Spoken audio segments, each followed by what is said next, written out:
PG, long time no see. It's been a while since we casted together, and we are already back onto the casting deck. And there is the first shot already being drawn as well as able to get the kill on Blaze. And the game already being started.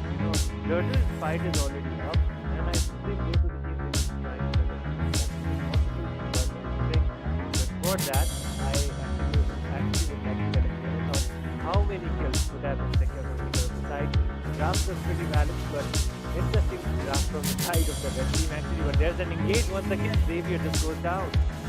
Yeah, let's go on to the other hand. Team Zobla in the Millennium Collective pulling in 4 members.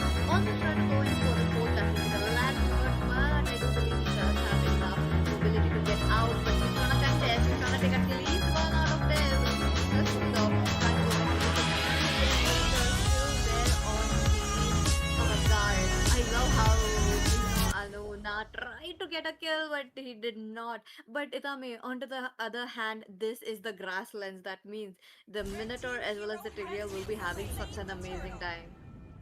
Exactly, and Minotaur as well as the Tigreal, they do have an upper hand when it comes to the roaming position because both of these heroes they have received some buffs, and Tigreal's second skill casting has been, like the cast duration has been increased a lot, so he can cast the skill a lot faster than before. So I think the Tigreal would be having quite of an advantage, but the Minotaur as well. He can provide the healings as well as he can be just engaging with the Monian Fury. So we will be waiting it out for the initiations, but still, both of the teams they have quite an equal kind of a lead for now. At least the goal difference is not that much, and the kill count is also equal. So we have to wait out for the next upcoming team fight. Let's see what will happen. I don't think that we might be looking at a team fight as soon as possible, but bottom lane, the pressure is high. Looks like on the top, the EXP versus EXP. Terizla comes up as the victor. Now, I love onto the bot lane that they are trying to protect their marksmen. There's mazes as well. What will the result hold here? Yeah, exactly. And Zo blinders, even if they have more of a comfort kind of a draft, I think they still have kind of a kill advantage at least for now. But the it will be depending upon how well the Sicilian is able to stack up when it comes to the late game. So is the thing with the Xavier. Both of the heroes they are completely item reliant. They are more of a support when it comes to the early game.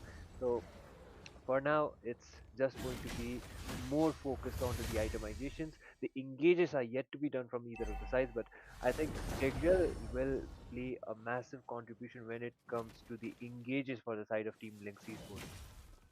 That's true, that's true. But on the same note, okay, Oh, there you go. Sandra, there come 2 member cats by the street rail, as you mentioned, Tommy, and they will be taken. That's a big W for Lynx Esports, right before the turtle. Exactly, just getting out two of the members. It was not a jungler at least, but still they got the roamer as well as the mid laner. So the most of the map control will just be excluding them out, and it will be an easy uncontested turtle for the side of Team Lynx Esports. The flicker play it is quite of a dicey thing when it comes to the early game because if you're not able to engage out quite properly, then it will not give you out the advantage. If you're not able to get the kill trait, then it would backfire for your side. But this time, the Tigreal did a pretty good job when it came to the engage onto the mid lane. But the Lancelot still trying to dash in onto the Sicilian on the mid, uses a Phantom Execution, but he still is able to escape it out somehow. He uses the flicker, he just goes back, and both of the teams they will be waiting it out for the next engage. Close call for the Sicilian, but so blind us. I wasn't expecting a Natalia as their junglers though. This has been such a long time I've not seen. And when I say a long time, that is definitely like almost 8 to 10 seasons ago. Xavier though onto the and a good initiation, but he pops his flicker right on cue just to make sure that he is out of the way. Now another note I do see Tigreal all alone though. He might be having a bit of a backup from RTA, but will it be enough? Yeah, if you look at the casting the time from the Tigreal already uses the Morning Fury, and Oh, but this time the damage is going to be quite high from the Beatrix, but she will be taken down onto the process. That will be a shutdown for Skylark, able to get the kill. they just go back. It will be a 1-for-1 trade for either of the side. The Roma for a gold laner, actually. That's dicey though, given the fact that it is the Beatrix with such a Oh, good high goal lead, but okay, look at that. Looks like a bit of a ultimate from Ixia. I do believe Zoo Blinders are trying to play it for the late game. They have Ixia, they have Sicilian, Skylark on the Natalia as well. They are aiming for that, but at the same time, they still manage to keep up. And there we go, oh, Killior getting that kill. What a fantastic kill, but at the same time, look at there, Minotaur getting butchered right now. And with that, yeah, uses the another wanting jump. CC as well as the flicker. Oh, That's he just goes true. down. Oh, he's still alive though. He's still alive, waiting it out. Asia once again with the flicker and Oh, the sky piercer. Does have another sky piercer and does him not hit it right on time. Yushan does jumps in, but I don't think that is such a right moment. There comes Beatrix as well, but will he be able to get away from the Rizzle? Rizzle looking quite low out of the battle. There comes Skylar gets so low. Another sky piercer popping up, and that's a mega kill for this Natalia. yeah, and Pichi, I actually would like to remind you the fact that Lynx esports are onto the red side actually, and it is Team Zo Oh, Blinders onto the blue. So there could be quite of a confusion before because the squad names were the reason why I was able to yes. verify it, and it does look like it is Team Zo Blinders who are having quite of an advantage. But oh, Anuna gets a kill onto Blaze. The Ixia is definitely not having a good time like she is expecting. Only 10 stacks onto the Sky Piercer. There is a second cross. Oh, engages onto the Lancelot, gets the kill onto the jungler. The Lord yet to be contested from either of the sides. There is another engage. Skylar just tries to go in with a Natalia, but that is a Natalia jungle. So she can use the retribution onto her advantage, but the thing is, she will be requiring some backup when it comes to the solo kill when you are going up against more of a tanky kind of a composition instead of the squishies compared to the Xavier or something else. Highly agreeable right there, Atami. But at the same time, Skylark, it's been such a long time I've not seen an Natalia, and they are making it work. And top of that, let's not forget that it's a best of three carrier onto the mid lane, trying to take so much Oh, hit from this Sicilian will be going down. No flicker on his hands would be proving his death. But onto the other hand, once again, you see the Tigria popping his ultimate, trying to take down Skylark. He will be taken out, but that would be the Beatrix. Now the Beatrix also is being targeted by the Natalia quite a lot. There comes a bit of a damage from Iron Blaze as well, but no, that's not the case. Lancelot takes it away, dashes away from the team fight. But is it the same case for Ramsey who's trying to get out of it left and right, gets trapped right there with the Sicilian. Sicilian though, okay, flicker oh, here. He survives and another flicker from Sicilian oh, as well. And yep, he is alive, but not for long. Skylark, wait a minute. I do see him lurking around. Monster kill. oh! There is a kill as well. Natalia gets a kill, a monster kill actually for Skylark. That is going to be 6 kills already onto the name for the Natalia. There's another engage uses the Phantom Execution, but that will be a godlike onto the backline. Uses Natalia is able to get the Oh kill. my god. Shakaki gets a kill on Xavier, but looks like another engage has been coming around. That is such a crazy map sense coming in from Skylark though. Imagine being all around the map just for the kills. I mean, come on, it's Natalia. You do expect him to take it down like that. Link's esports, the mind game they are playing is really looking good. Let's see though, turret wise looks like it is there into the hands of Team Link's esport. But at the same time, they are here for the late game and they are stretching it to the late game. Yeah, exactly. And I think Alex will try to engage onto the terrace as well, but I think he already has the dominant side. So, 1v1 kind of a scenario, both of the teams, both of the EXP lanes will be able to sustain it out when it comes to the fight. But okay, Teresa doesn't have the dominance, but he has the blood wings. There is another engage. Black Dragon comes up in order to just retreat it out. The ultimate gets created, and though blinders will be having the Lord onto their side, they might be trying to engage it onto there as well. The Yuzhong is onto a dicey Ooh. position, just goes back. The towers might be prioritized, and there you go. Alex is forced to go just back, and it looks like the Tigreal might be engaging, but no, that will Alert. be. The Teresa able to get a kill. It will be a mega for him.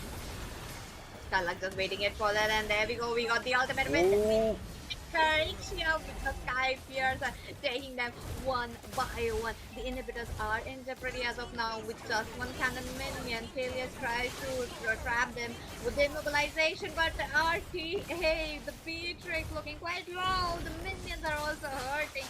He is out of the way, but the minions from the mid lane are gonna come back soon, very soon. The mid lane of the bot lane as well. They have to get in with the minion management as soon as possible. yeah, Lynx Esports are having quite of an advantage, but the thing is, they do have the towers for their side, but they might have to wait it out for the next slot in order to actually end out the game, because it there might be quite of a scenario that the game might go out onto the overextension, even if the goal laners as well as actually the goal laners KD is not that good, but still Ixia, thanks to her team, able to keep up with the goal lead, is able to dish out some damage when it comes to using out the full barrage and engaging it out. But the Minotaur might be trying to time it out perfectly. There's the perfect implosion coming around. That will be the Beatrix able to get a kill. Finally, a shutdown onto Skylark with the Black Dragon form as well as the Petrify on the three people. There is the engage from the side of Team Blinders, and looks like they will be trying to backfire it out. Phantom execution being used out onto the Minotaur, but the healings will be able to save his life. But that will be a 3-for-0 trade favorable for the side of Team Blinders. Red team turret has My been goodness, what destroyed. an initiation. Like one initiation really turned the table. Here we go. Minotaur next on the chopping block, also trying to get it away, but nah, he is safe for now. Now, Beatrix did pick up the slack that she was missing, but still has to be very about Skylark as a lot as possible. Look at that.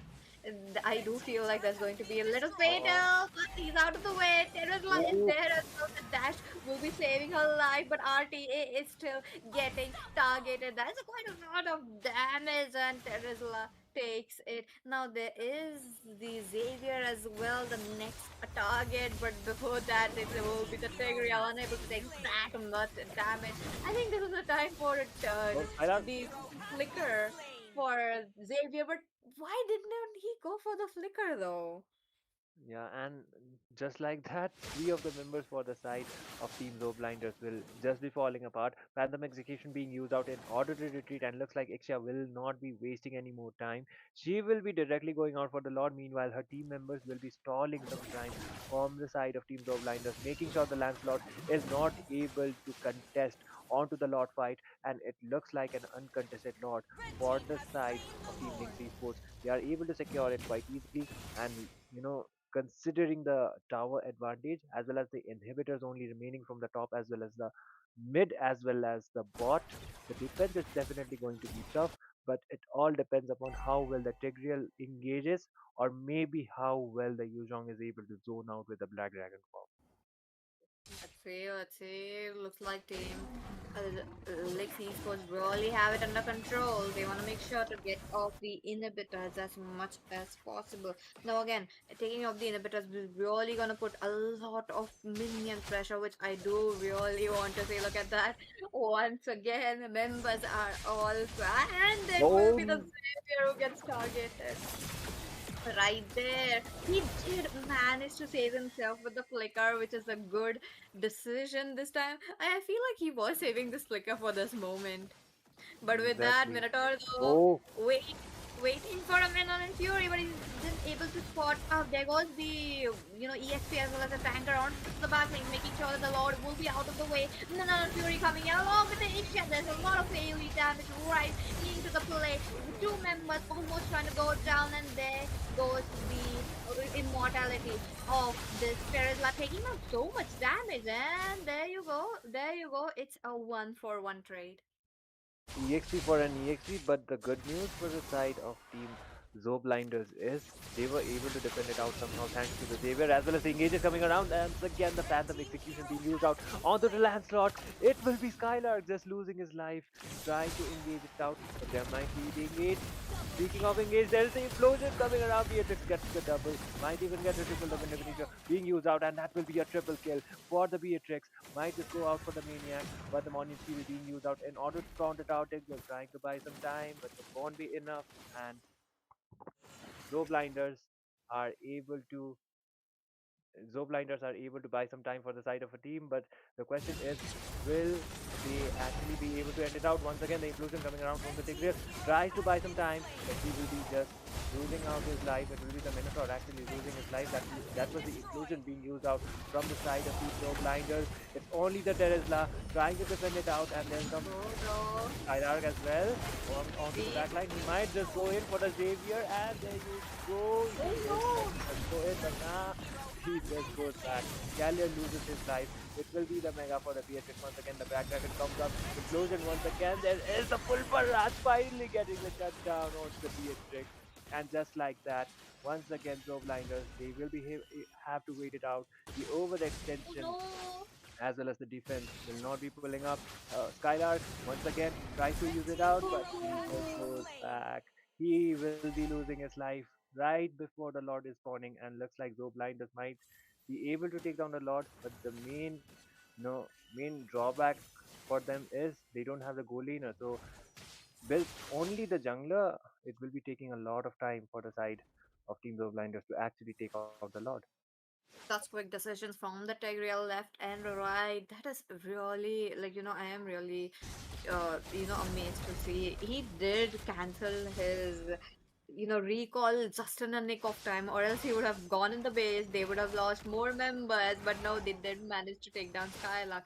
Now might be a good time to contest the Lord, but at the same time, Team Link's esports are also some late game heroes, so they know they are also not waiting at all. Okay, into the mid lane, I do see Tigreal with the implosion. He didn't manage to get through person. You do see Ixia as well. But there comes the EXP at the back lane, dealing so much damage. I do believe into the front lane. You do see the Terizla out, Skylark out. Next onto the shopping block, the Minotaur also trying to get out. Okay, Yu Zhong trying to copy his moves. He's still not trying to run away. Still trying to, and yep, he did run away successfully. This is such a fantastic time for the Lord. Exactly, and one of the main thing is both of the teams they are not actually going on for the Lord, but they are trying to end the game for either of the side instead of focusing onto the objective. And looks like the Tigreal he does has his immortality. Maybe he is trying out for that flicker explosion too. He doesn't have the flicker yet, but there's the whole barrage once again coming around. There's the implosion, but the immortality will be popped out. And some execution has been coming around on the last slot as well. Tigreal will be the one losing his life immortality. Another immortality being popped out on the ground, being used right on time, but the Sky Piercer Blaze is able to get the kill onto the last slot. Even after the item ID being popped, the last won't be able to take the side. My, no Lord still coming in. This is interesting though. Come on, look at that. 22 for 26. Both the teams are just, getting a kill left and right. Skylark still on the move. I do believe, I think it's time for RTA to pick up the wind of nature as well, so as to make sure to not get taken off by Skylark. Definitely. Look at him creating rampage 10 for Red 8. team has slain the Lord.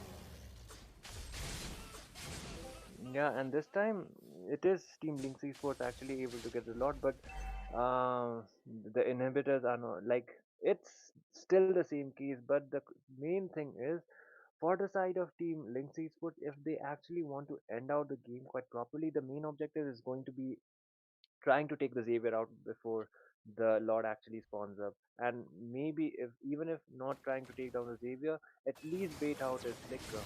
That way, maybe they might actually be able to end the game because Xavier is known for his base defenses as well. He has the immortality as well as the blood wings in order to give order to give more defense for his side. But looks like the Lord, it might just go down either of the side. There is the full barrage being used out from the Ixia as well as Red another team engage. hero has been slain. Okay, look at them. Lord marching in. Minotaur right on there. He's tanking so much. Lancelot not getting away from Skylark will be taken down. Lord onto the same note is down as well. But the members of Link's Esports are not stopping. Yeah, and somehow, some way, once again, it's just giving out a deja vu of the previous round that did happen before. And thanks to the Xavier, as well as the zonings coming around from the U-Zone, we were able to defend it out once again. So, the worst kind of a scenario for the side of Team Lynx Esports could actually be if they actually get wiped out. The cooldown timers is going to be way too high, and it might actually favor for the side of Team Row Blinders instead. So they need to make sure, even if they are losing out the members, they are not, you know, even if they are losing out the members, they have to make sure they are not getting wiped out. So that could be the worst kind of a scenario. But at the same time, Lynx Esports, they should be waiting out for another engage. Minotaur is trying his best in order to use the Morning Fury, trying to get the perfect zoning, but it's not happening. And looks like it will be another Lord getting contested from either of the teams. That's true, that's true. Looks like, all the members from the Zoo Blinders are using up their ultimates trying to spot Skylark as soon as possible. It was a bit of a futile attempt, but wait a minute, there goes Skylark trying to for Xavier flickering out, making sure that he is alive. Most of the members did pick up a immortality, in as a backup plan, even if Skylark strikes. So that is interesting to see. But on to the same note, as you mentioned, Atami, yes, the Lord is up. Now, the Lord.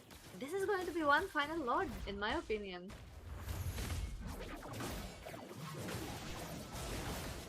Yeah, that's true. And the Lord, both of the teams, they are not actually contesting out the Lord quite early, aware of the fact that either of the teams, they might actually zone out for the Lord, might the immortality being already been popped up, Taylor Blue team's might turret just go has been down, and that will be the slain. Xavier Ooh. going down, just like that. Okay, okay. RTA is still trying to deal some damage. There comes Terazla as well out of the way. There is Alex G for his protection, but immortality out. Lelicia with the ultimate as well. There's a Hero winter has crown been as well, but slain. no, I'm blazing. Sky Piercer will be enough. Members are going down one by Red one, team's especially hero those has members been who slain. are, such a important. But I do see a bit of a backdoor movement from this Has been Lancelot as well. slain. Lancelot did manage to take away some inhibitors, which is such a good sign. But will he be able to get right on time, given the fact that the Tigreal is taking so much? The major shutdown getting on onto the Xavier, which was one of the reasons why they were able to get the game number one, but still the comeback might be happening for the side of Team Zo Blinders onto the second game. We have to wait and see. That's true. That's true. Let's see what will happen. It's a best of three, so members, like both the teams do have enough, like time now. Team Zo Blinders know that team Lynx Esports are playing in for the late game, so this is a good chance to ban out the late heroes. So let's wait for the MVP and the result screens, though. Itami, what do you think? Like, who will be the MVP?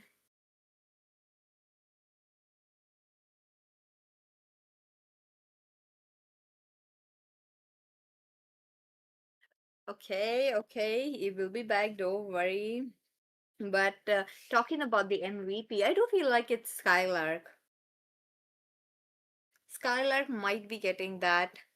And on the same note, I do believe we are looking at a good three matches, though. In my opinion, I feel like it's going to be a good three matches, a push and pull. Again, come on, both the teams are right here at the realm of rivals, trying to make sure to get the championship. Come on, the throne is set. So, yep, I do want to see how it will be going. There's a lot of fantastic teams that are coming up. Yesterday as well, you did see quite a few teams that you guys were rooting for today as well. So, I am curious to know. So, with that, let's wait in for the MVP as well as the result screens. Both the sides really did a good amount of damage.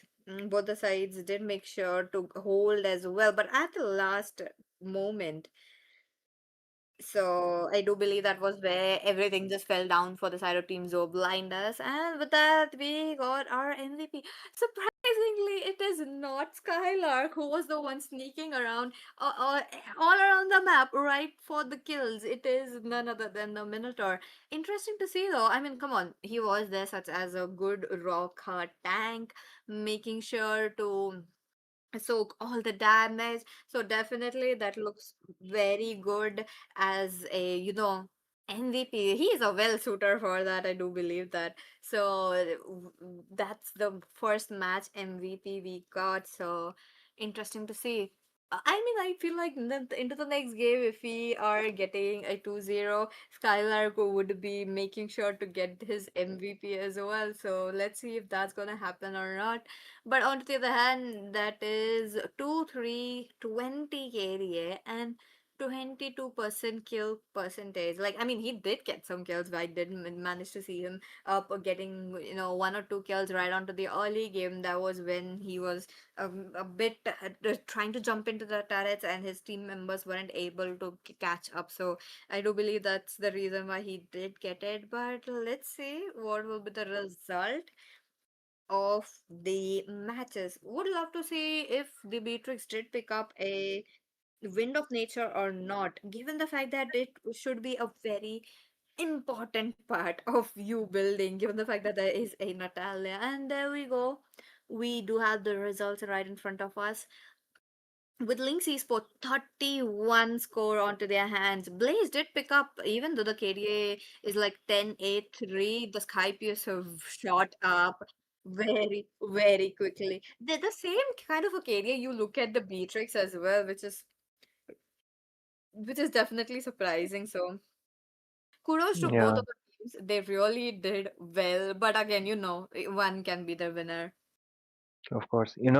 For the side of Team Lynx Esports, actually, they relied more onto their comforts instead of the meta because it's not often we do see a Natalia onto the jungle, as well as, let's say, the Terizla is actually quite of a meta right now onto the EXP lane, as well as the Ixia. She has been quite rising up onto the ranks, and the Cecilia as well as the Minotaur, they have gotten some buffs previously onto the previous patch, as well as onto this patch. They have been quite frequent onto the rank scenes too. So team Zoblinders, I think the draft was okay, but the problem was right onto the start of the early game. The Beatrix was not having that of a good time, and when it comes to the engages, the Black Dragon was also doing quite well. But the problem was Team Lynx Esports. They got more of a snowball advantage onto the side. So they were able to capitalize onto it, and thankfully they were able to get the game number one. But I believe Zo Blinders can actually pull up the comeback if the early as well as the mid game are if they are able to win it out onto the early as well as onto the mid game. That's true. Let's see what will happen. And it's a best of three series. So let's take a short break and we'll be right back with the match number two. Let's see how Lynx Esports will be gearing up.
Welcome back, ladies and gentlemen, and here we are back again for the game series number two, match number two between Lynx Esports versus Zoe Blinders. Again, Zoe Blinders really just gives me some idea that they have played with the same name long before. I do have like an idea that I have casted their match, but again, right here at the realm of rivals, they are back. So I do want to see how they will be performing for the second match.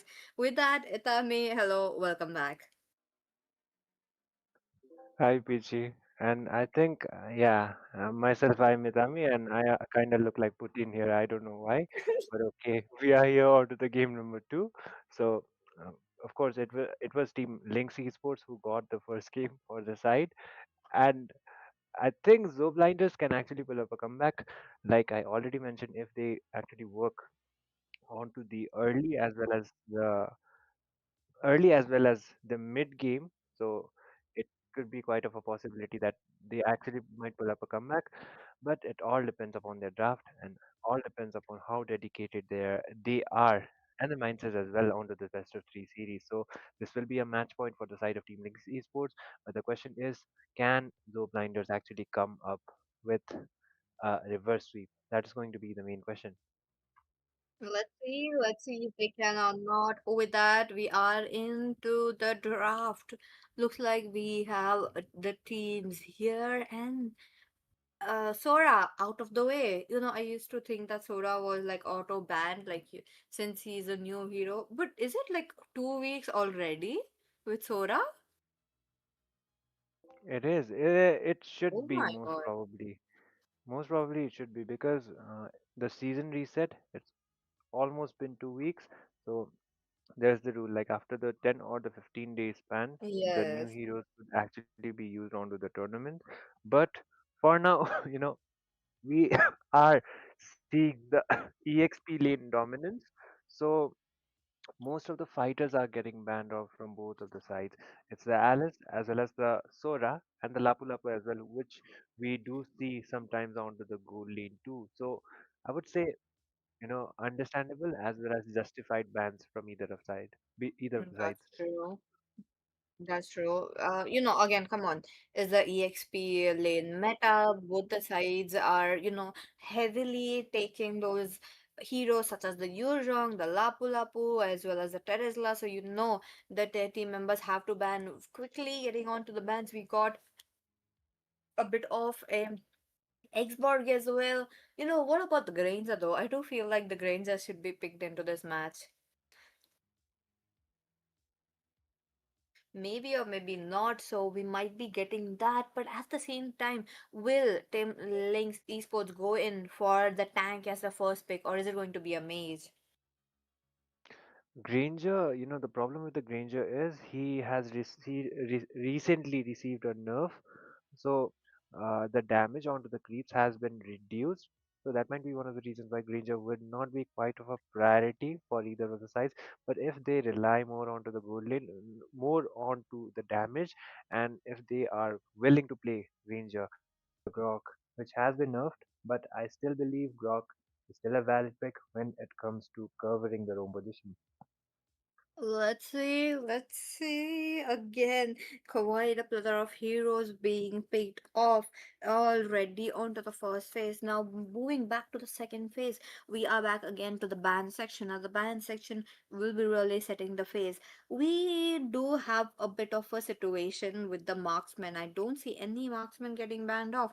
And quite interestingly, there's a Lolita ban. I mean, long time no see. I mean, like, she is definitely one of the forgotten heroes. Used to be such a popular pick, but not anymore. Lolita, if she she has more of a deflect kind of an ability. So against a Lunox as well as against a Bane, Lolita would actually work out. So uh, that is kind of a valid ban if you ask me.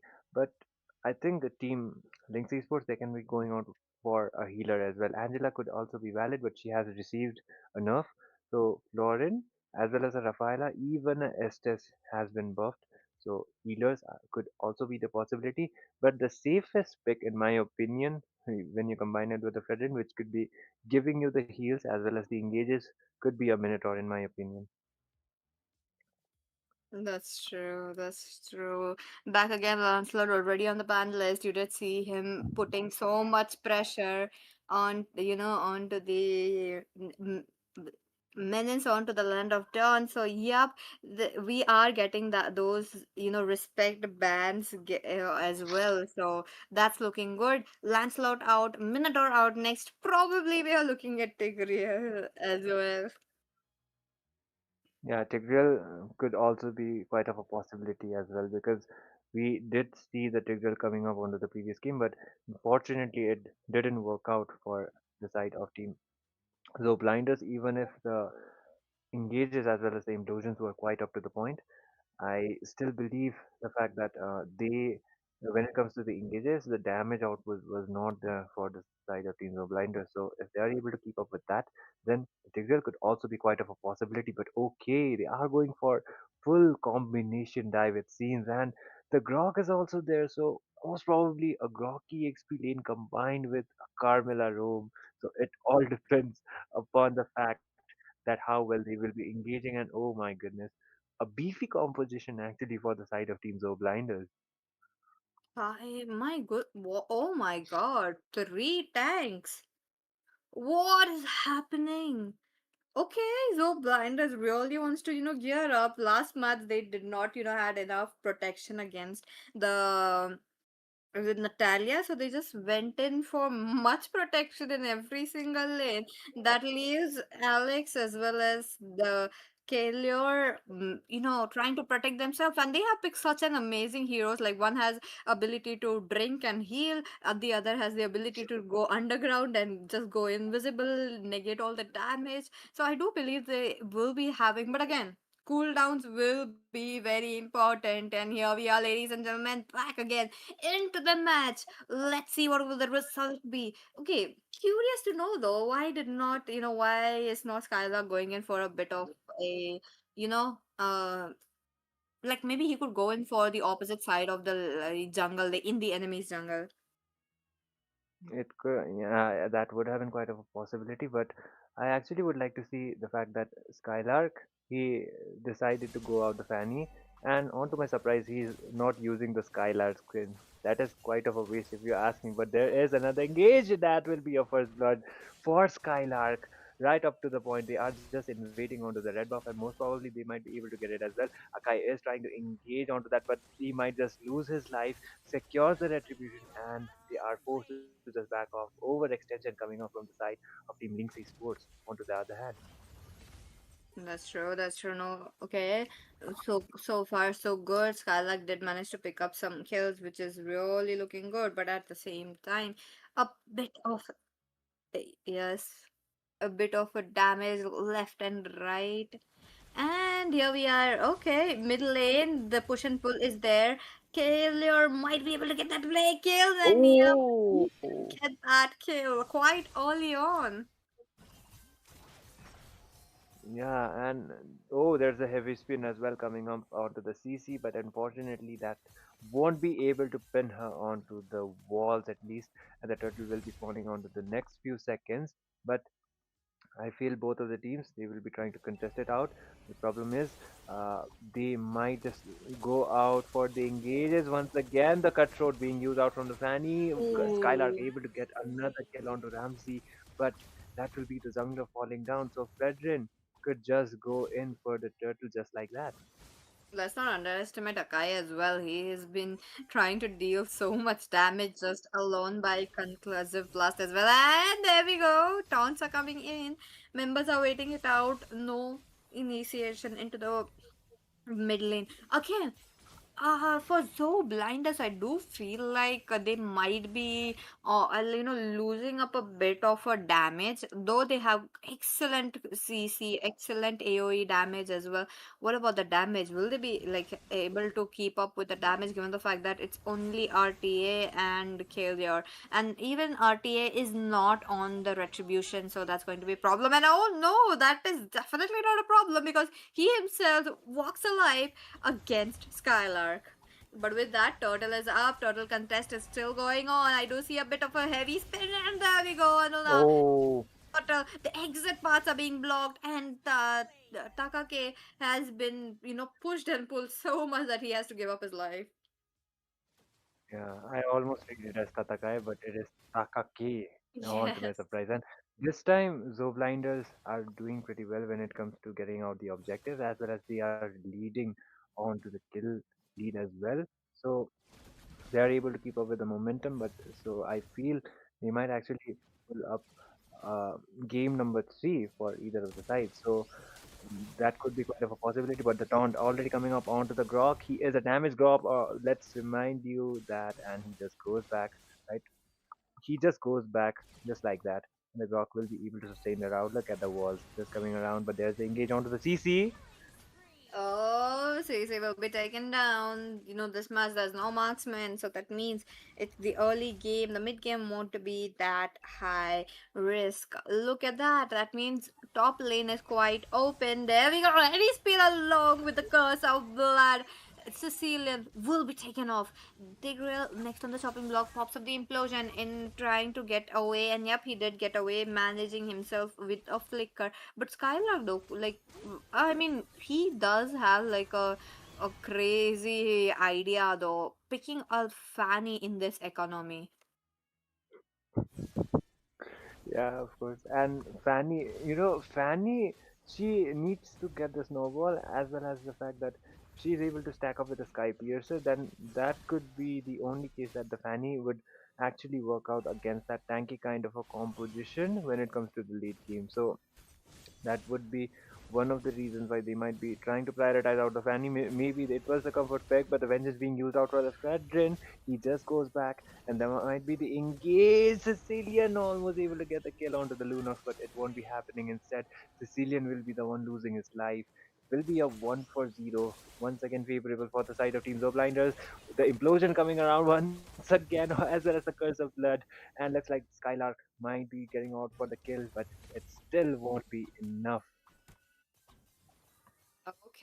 Okay. So Blinders really picking up the pace. They are on such a great lead with 9 kills onto their hand. Now again, with the heavy spin, I do believe that Akai is having such a great advantage against anyone. Come on, that's such a important CC right there coming up. So the total, the lords will be on his hands. Just that he has to come towards the river area and be there right and present. And with that, so let's see what will happen. Another turtle. This is the second turtle of the match. Yeah, and the second turtle, I think Zoblinders still have more of an advantage. The implosion might be coming up, but the heavy spin will be completely denying it out. RTA gets a kill onto the Sicilian once again. It will be a mega actually for the Akai. The shutdown coming up for the Bane. It will be a 2 for 1 trade going out for the side of Team Zoblinders, and most probably should be an uncontested turtle unless Fanny makes a clutch steal right there. Highly Oh, possible. there we go. Oh, but this Fanny is out of the way. No energy left. You're talking about Oh. Anuna not having the retribution and still taking it away right onto their hands.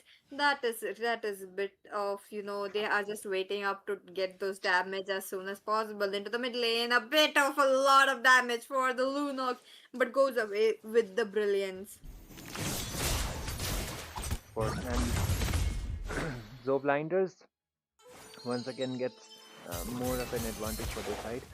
So, team Lynx Esports, they are yet to get a proper opening for either of the sides. The Tigreal is trying his best when it comes to engaging it out with the explosions, but the problem is they are getting caught up again and again.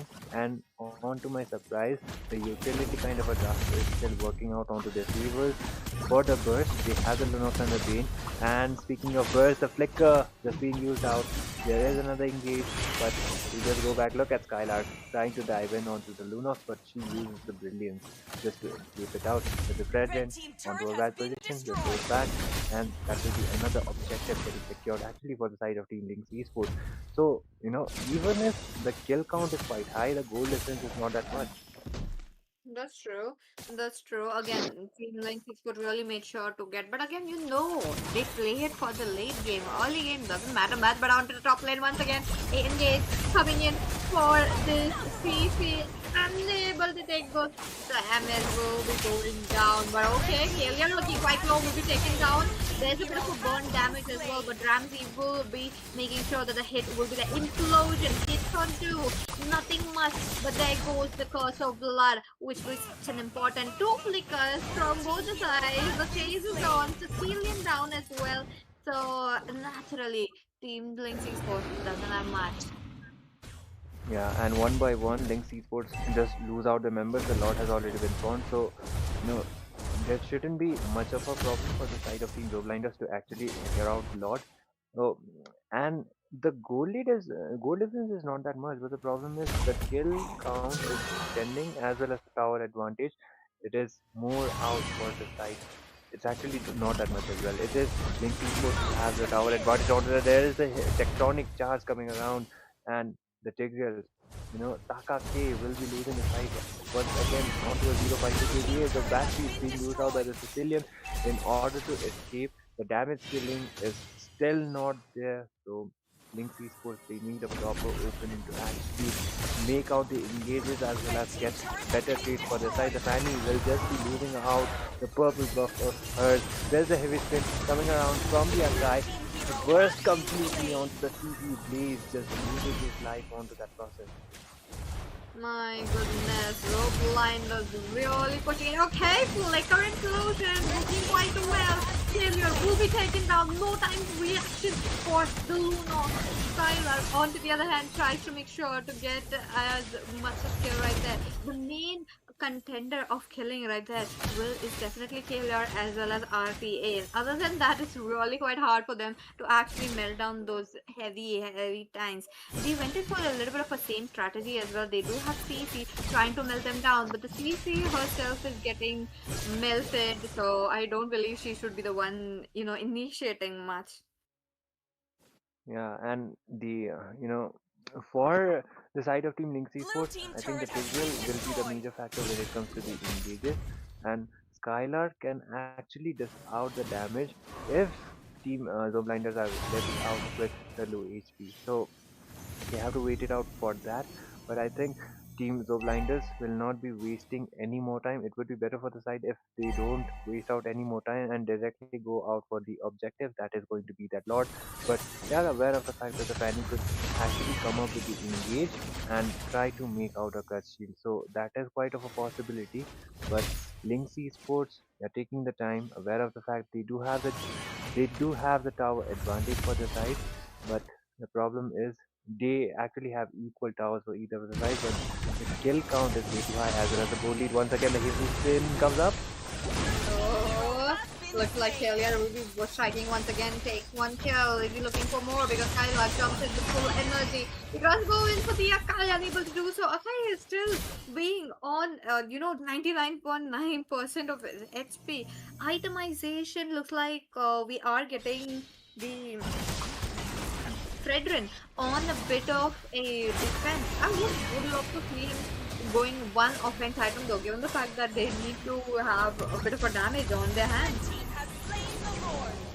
Yeah, and the Lord will be taken out for the side of Team Zone Blinders. So Blue team it turret has been should be, destroyed. it actually might not just be enough unless the wipeout comes up. But the heavy spin once again from the Akai onto Skylar, trying to get him down before they engage, but he just goes back onto the process, trying to use out the recall with the Grok, making sure the stoppage will be done. Lunox gets the kill, and Skylar will just be losing his life. The burst damage comes up from the Lunox as well as the Pain. It will be a double for her, and just like that, Team Blinders lose out two of the members, and the Lord marching from the mid side. What is it going to be? Was it going to be? No blind as last match. They weren't able to get a win. This match they are aiming in for a win. So let's wait and watch what would be the result. They do have the Sicilian for the lane clearance, but again I do believe Sicilian needs to have a bit of a more damage. He's trying to get the Lord, he's trying to get the minions. Will it be successful given the fact that there's a lot of ultimate going around. There you go. Curse of Blood coming in. Tigreal out of the way. Brandy out of the way. Hey, Twisted Rock, nice one with the jump, but at the same time the Lord is out. That means for Joe Blinders, it is a red signal. Yeah, and they just decided to go out back, considering the fact they just lose out the Carmilla. So it would take another of the Lord maybe to try to end out the game. Skylark, in order to get uses the flicker, almost able to get the kill. The Octo was actually not enough from the base to get the kill out of the Fanny. So it will be another purpose of getting secured from the side of Team Zo Blinders. So Fanny getting no chance when it comes to the contention of her own buff. So Fanny being completely reliant on the blue, she is not able to contribute much as she is expected to do. Let's see what will happen. You're talking about the members waiting it out. Anuna picked up quite a few kills as well as, Kalior as well. Mid lane, the tension is rising. Members are waiting it out. They're clearing out the minion. Will we be able to see Curse of Blood? Now again, the Curse of Blood, they need to wait it out after they used up their, that skill, because what's the point if they are already out of the way? But okay, here we go. Curse of Blood already collects down. There's a bit of a lockup. Cecilia still survives, but no, he is it. The shark, there you go. But at the same time, Frederick, who is taking so much damage, will be taken down. Red team turret has been destroyed. And with that, quite a few turrets have been out, which is crazy to see. And you are looking at Skylark as well. Skylark also trying to split push, which is such a good scene. With the Fanny, you are able to split push very quickly. Yeah, that's true. And for Zo Blinders, the thing is, even if they are getting the Lord, they are getting the objective. But for some reason, they are not able to end the game. Most probably, it could be because of the fact that from the mid is only the push is mostly done. Skylar just gets pushed down onto the process. CC tries to go back as well, and she most probably would be able to survive this one because they don't have else but the wall from the Grok as well as the burst from the Bane. There is the flicker. He moves out as well. This will be a killing. Not the Bane, and Zo Blinders are quite effective on the process of the being lose out from the Carmilla. There is the appraise as well, but the damage is still not going to be enough. Flicker comes up onto the play, and the damage will only be enough, but the minions are directly marching from the left side. Three of the members from the side of Team Lynx Esports are still alive. It will be the shutdown finally onto the Lunox, and the Lord has already been spawned, so he won't be wasting either of most of the time. He will directly go out for the Lord. Okay, so far so good. Oh, Fredrin! Oh, that was such a good moment. He could have, been a little bit of a nuisance right there, but just missed by an inch. There we go, Lord coming up. What is it going to be? Such a crucial Lord. So let's see if the Fanny will be able to get it or not. Oh, Tigreal will be getting the heavy spin as well as the shock. There's a lot going around left and right. The Takake will be taken off. This means next is only the Fredrin, who is the tank of the match. Okay, but Curse of Blood connecting onto two. We're talking about Skylark as well as getting stunned left and right because of the Curse of Blood. But no, Alexi will be taken down. That's 1-for-1 taunt for the Ramsey. But now they just made it 1-for-2. Is it a good chance to go in for the Lord? It might not actually be the case because Anuna is still alive, so he can be going out for the retribution as well as for the steal. But looks like Team Lynx Esports, they won't be wasting any more time and they will be trying to contest out for the Lord. But they should be aware of the fact that Anuna is still hiding there onto the bush, trying to make a clutch steal onto the Lord. Skylark is also there, aware of the fact. Look at the yo-yo blitz damage onto the Akai this time. What I was waiting for. Look at that. They're trying to zone out Anuna as much as possible. They did it successfully though, which is a great fight to see given the fact that, wait a minute, Blade will there. Heavy spin coming out. Skylark will be taken down. Retribution is one step away, but there's no retribution. But RTA takes away the Lord. There is discipline dealing so much damage. a shutdown on RTA once again. But at the backline, Ramsey looking, taking up so much damage along with Anuna. Anuna losing up his immortality, so that means he can actually go in. But Blaze, being aware that the minions are jumping in, he is going back. Red team turret has been RTA just destroyed. loses his life but gets a lot. So he did got the job done. So it just looks like a win-win kind of a scenario for the side of Team Go Blinders, but they don't have the members onto the backup onto the mid. So most probably it should be a defense for the side of Team Sports once again. But Zo Blinders, man, good engage as well as the good spin from the Akai made sure they did got a lot as well as bought their time for either the side. But I would like to remind the fact that the Sicilian's damage is definitely scaling up. So the major, objective for the side of Team Low Blinders would actually be try to take out the Sicilian first in order to get more of the kills as well as try to end the game as soon as possible for their side. So they actually wouldn't want a reverse sweep. There's a curse of blood as well as a play. Oh! Good implosion coming in, and there you go. Sicilian still there, gets a knock up. He is trying to isolate that. He's going to be the drop, but he will be taken off. You're talking about Kenny or doing so much damage. He's out of the way. Oh, Frederick is also trying to make sure to get those damage, but now it will be the Sicilian with the killing spree. 1-by-1. It's a 1-for-3. The confidence is not holding up for them as of now. Yeah, and the fact that the CC's damage is also scaling up. Once she engages with the Yo-Yo Blitz, she is making sure she at least gets one of the members of the side of the Blinders. They were able to do it. Anuna as well as RTA are still alive, waiting around to the push. There is a heavy spin coming around from the outside, trying to make another engage, but RTA uses. Oh my god, look at the burst! But he will be taken out of the process. The CM will be going down as well. Oh, crazy damage coming in from the side of Team Lynx Esports as of now. Look at them. They want to make sure to get as much as, damage onto their hands with the minions as well. Though they are the ones with no inhibitors, almost to nil inhibitors, still they are putting up with the pressure, which is looking good. Are we getting a cause of blood? And yep, there will be the cause of blood evaded by the Fredrin. Brock jumps in. Tatake trying to take so much damage, unable to do so. That will be the Kaleo who picks it up. Now Blaze is on a run. What are they going to do?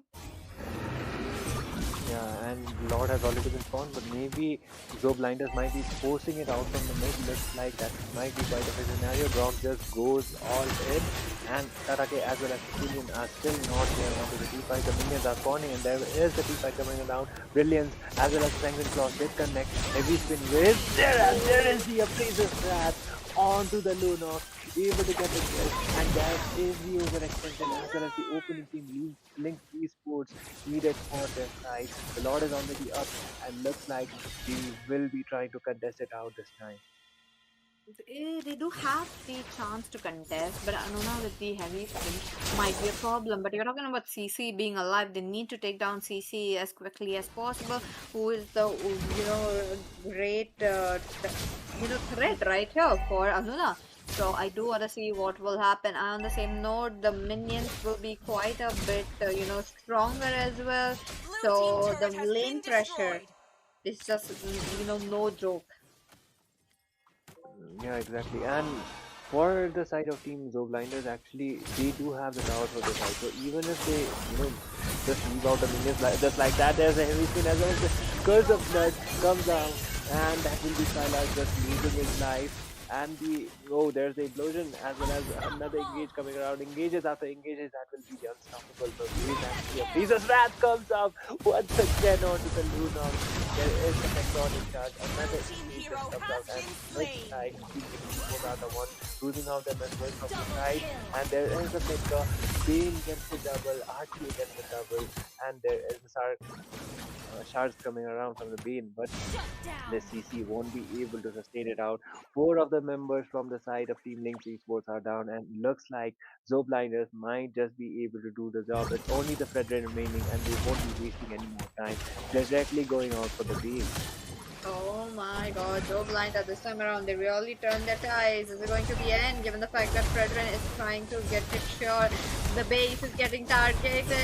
Fredrin trying his best to take it away with the minions from the top and the bot lane are coming. And there we go, Zoe Blinders picking up a win, making it 1 for 1. Yeah, and once again, team it is Team Zoblinders this time who gets the game, forcing out a game number three for this best of three series. So good performance from the side of Team Zoblinders, considering how the first game went. They actually pulled up a redemption for their side. So it is going to be a game number three coming around from either of the sides. But quick guess, Peachy, who could be the MVP for the side of Team Zoblinders onto this game? Oh, I do feel like it's going to be Anuna. Like, come on, he was there all around the map with the retributions, with the damage. I do feel like he is going to be the one making sure to get the MVP. Yeah, it could be the case, but I think the Lunox as well as who was the other guy? It was the Bane actually, RTA, who was able to get the clutch steal onto the Lord, as well as the burst was coming around quite high from the Bane. I was not expecting the Bane to work out on the gold lane, but they had the tanky kind of a composition, and they made sure the Skylark is not getting any of the neutral objectives, as well as his purple buff. So they did make sure they completely shut down the Fanny and they get out most of the objectives. So RTA as well as maybe the Lunox could actually be out the MVP for this game. Let's see what will happen. Again, curious to know who will be the MVP.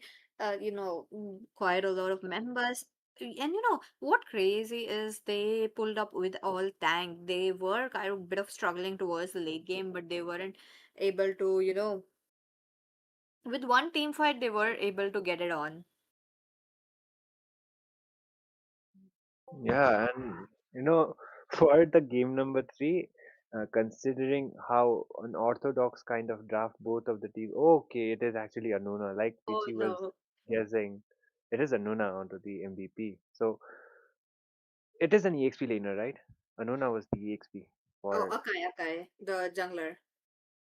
No, no. What I meant to say was the Grok was the EXP laner, right? Yup, he was the Yeah. XP. So the EXP Grok will be pulling up the MVP. And on to the surprise, so much skirmish as well as so much of brawls were going around, but Grok didn't even fell down once. So that is quite Yeah, commendable in my opinion. that's true. I mean, come on, the whole match he was giving up such a good damage as well. He was trying to make sure that the Sicilian is out of the way. Again, a well-deserved MVP.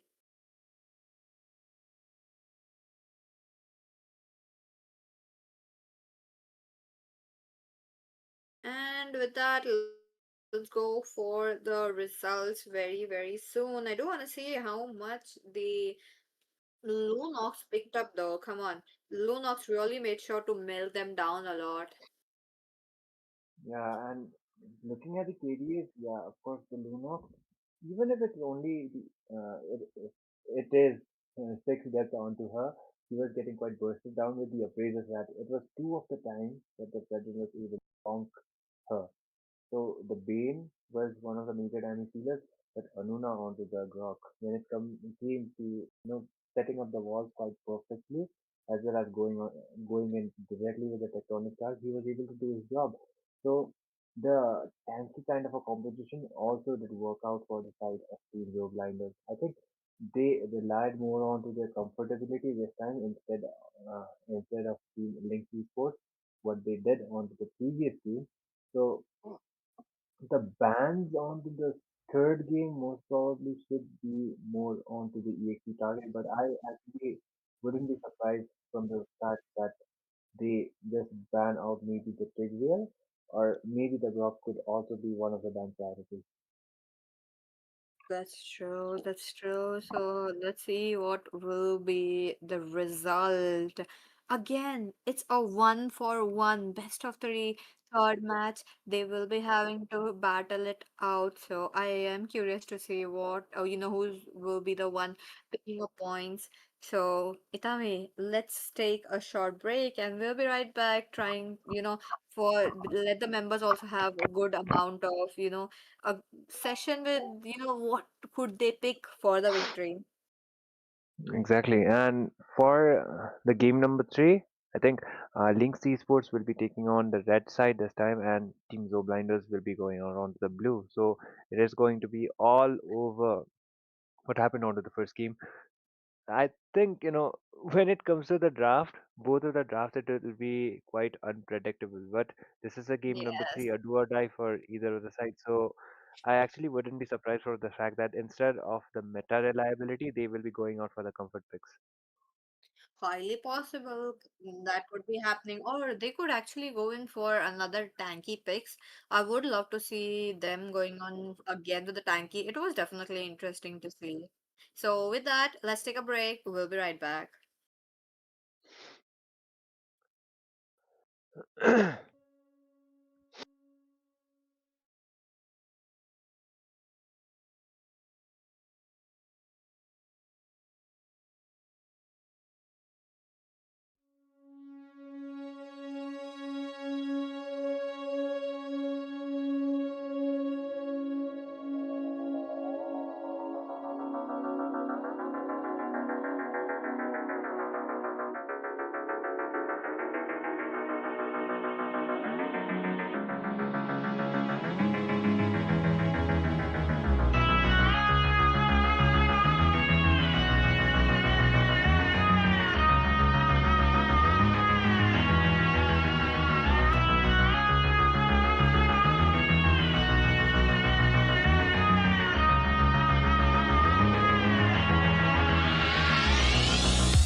Hello, welcome back, ladies and gentlemen. Here we are at the Realm of Rivals, back again with the second series of the match number three.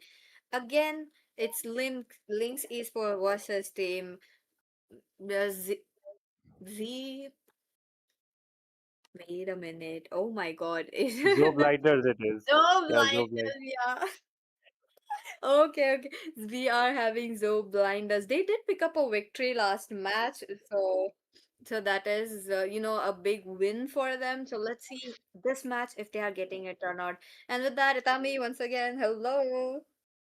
Hello, and this is going to be Tami joining with Peachy once again for this game. This is going to be the third game actually for the second match.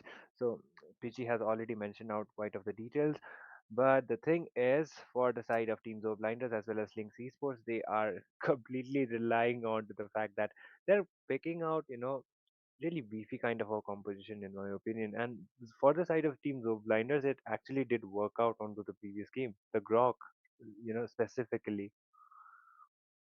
Oh, that's true. Okay, I do want to see Grok on to the band section. Come on, it's a hero that did create a lot of havoc. Last match picked up the MVP as well, so should be on to the ban list. But on to the same note, fighters will always be on the ban. No matter what, the team members will be making sure to get on fighters, and we got the first fighter. There comes the Sora as well as the Xbox. Terizla, Yushong next might be. What do you think about that, Itami? Yeah, Sora as well as they are going out for the Xborg. So the draft, it looks pretty similar to the previous one, the bands actually. So I think they could be there could be the possibility that they might be targeting out the Alice once again. So it could be the Alice or maybe another EXP lane hero that could be targeted onto the ban section. So the draft, it's looking out pretty similar, but okay, Minotaur, it did got back up onto the first game onto this series. So for this game, the Minotaur won't be available.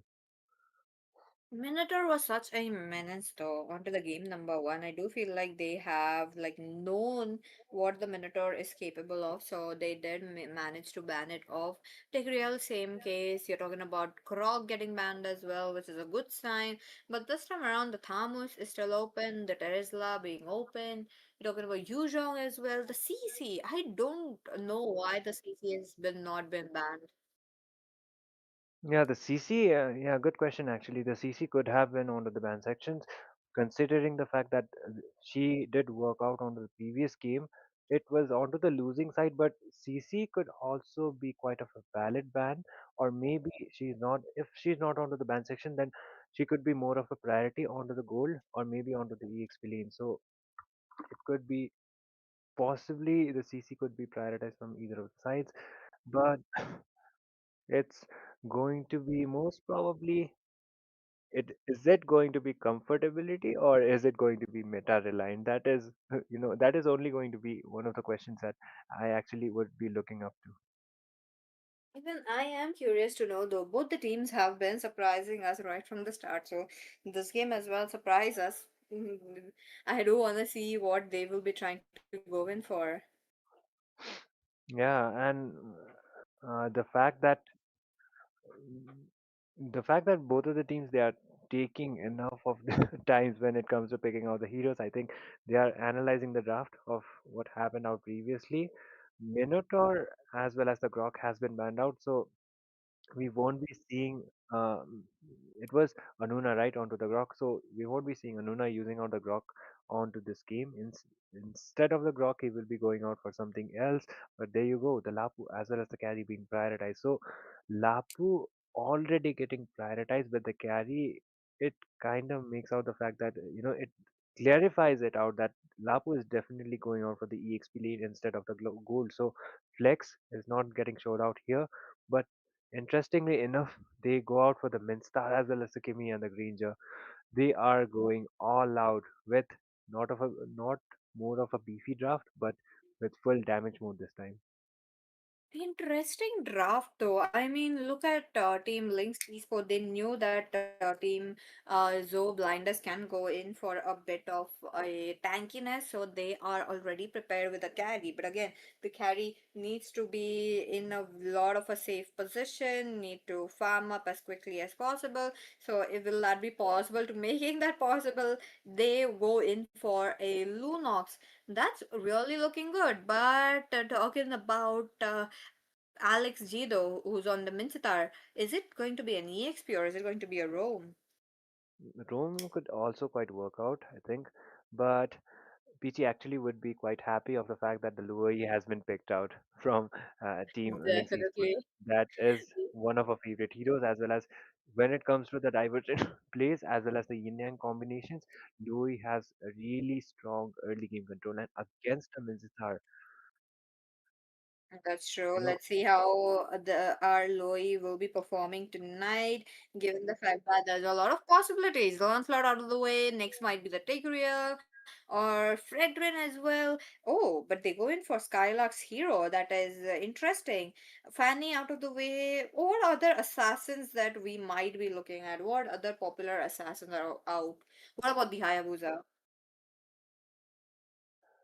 Haya, I think, the thing with the Hayabusa is he recently received the adjustment and the shadow, what do you call it? The shadow range for the Hayabusa's skill 2 has been reduced quite much. So he is more of the Hayabusa before the revamp. But if the user is actually capable of using of the Hayabusa, and if the user is quite comfortable with the hero and has adapted where the Shadows and Hayabusa could quite work out onto this composition. But the thing is, for the side of team Zo Blinders, they already have a front line. They do have the damage reliant source, the Kimi, as well as the Granger, but the Granger is completely reliant onto the stacks. So I think if Team Lynx Esports they pick out the CC or maybe another fight, if they are okay. On to my mistake, the carry has already been picked out. So laning phase wide, Granger could be having the advantage, but when it comes to the late game, it's completely going to be relying on to the fact that how well the Granger is able to stack up as well as how well he is able to get the stacks onto his Sky Piercers as well. That's true, that's true. So let's see what will be the option right here. So on to the other hand, we got the Fredrin ban as well and the Kufra. Interesting. Looks like they have done enough research.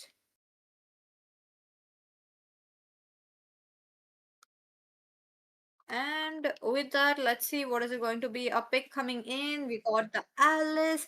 Alice is definitely a interesting choice right here for a jungler, possibly.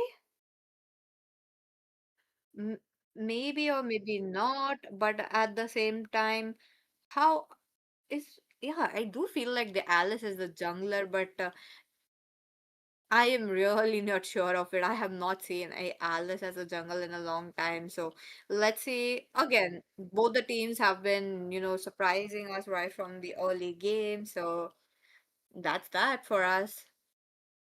And another surprise coming Oh in, my we got god. the Bushin.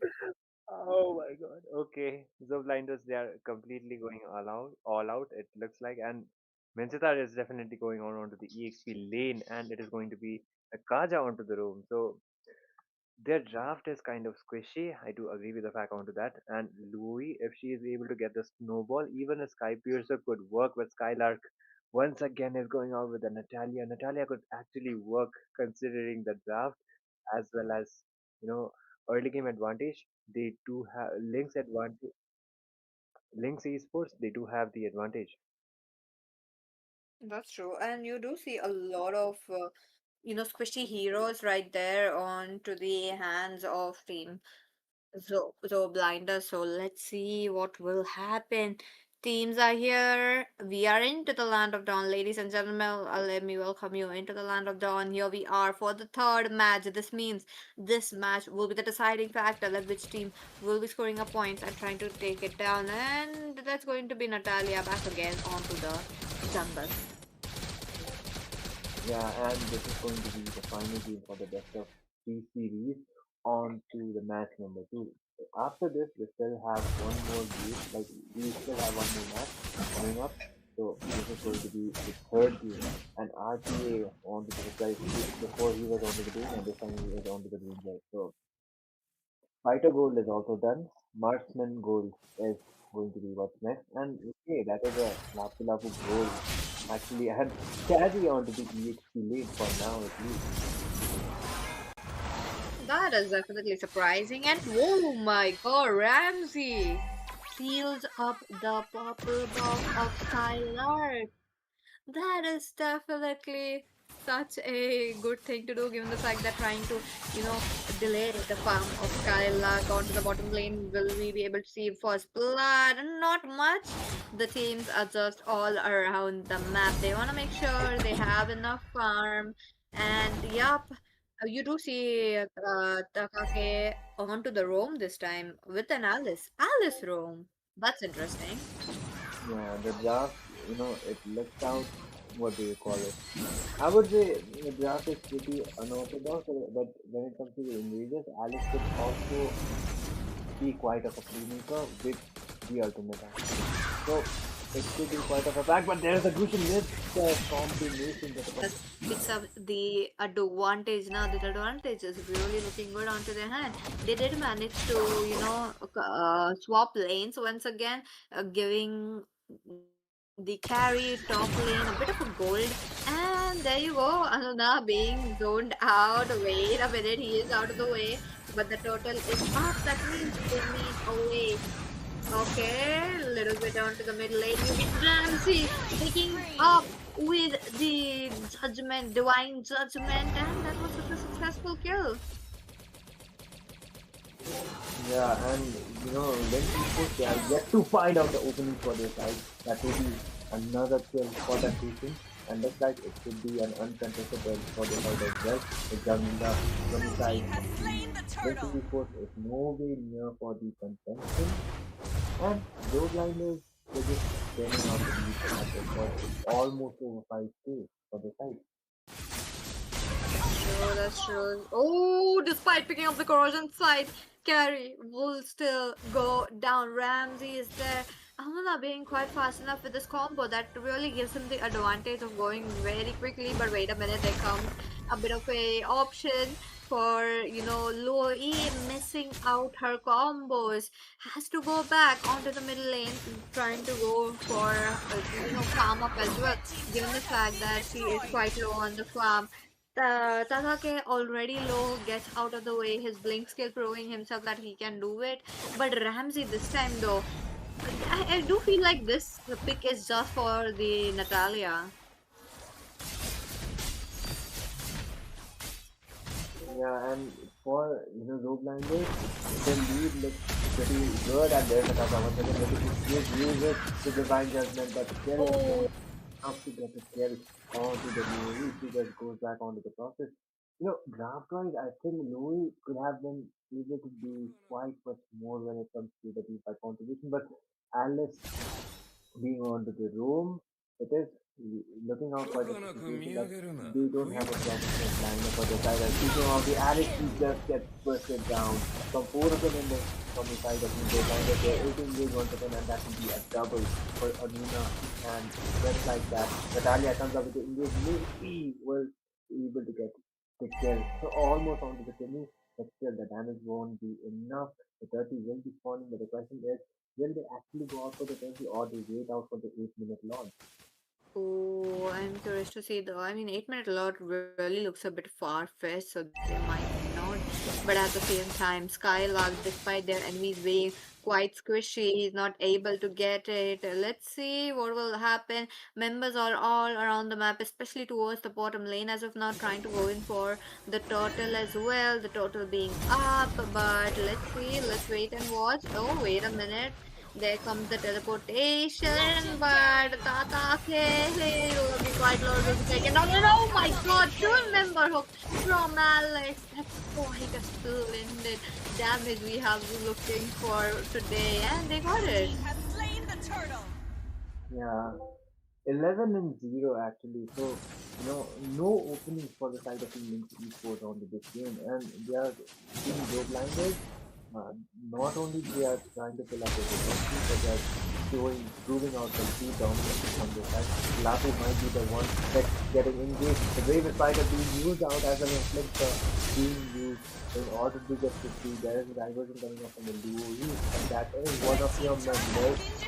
The Lapu is used to the combination is to the highest. And he just goes back. Lapu is able to succeed, but still, Joe Blinder having the lead. There is a good with the combination as well as the side PSS side.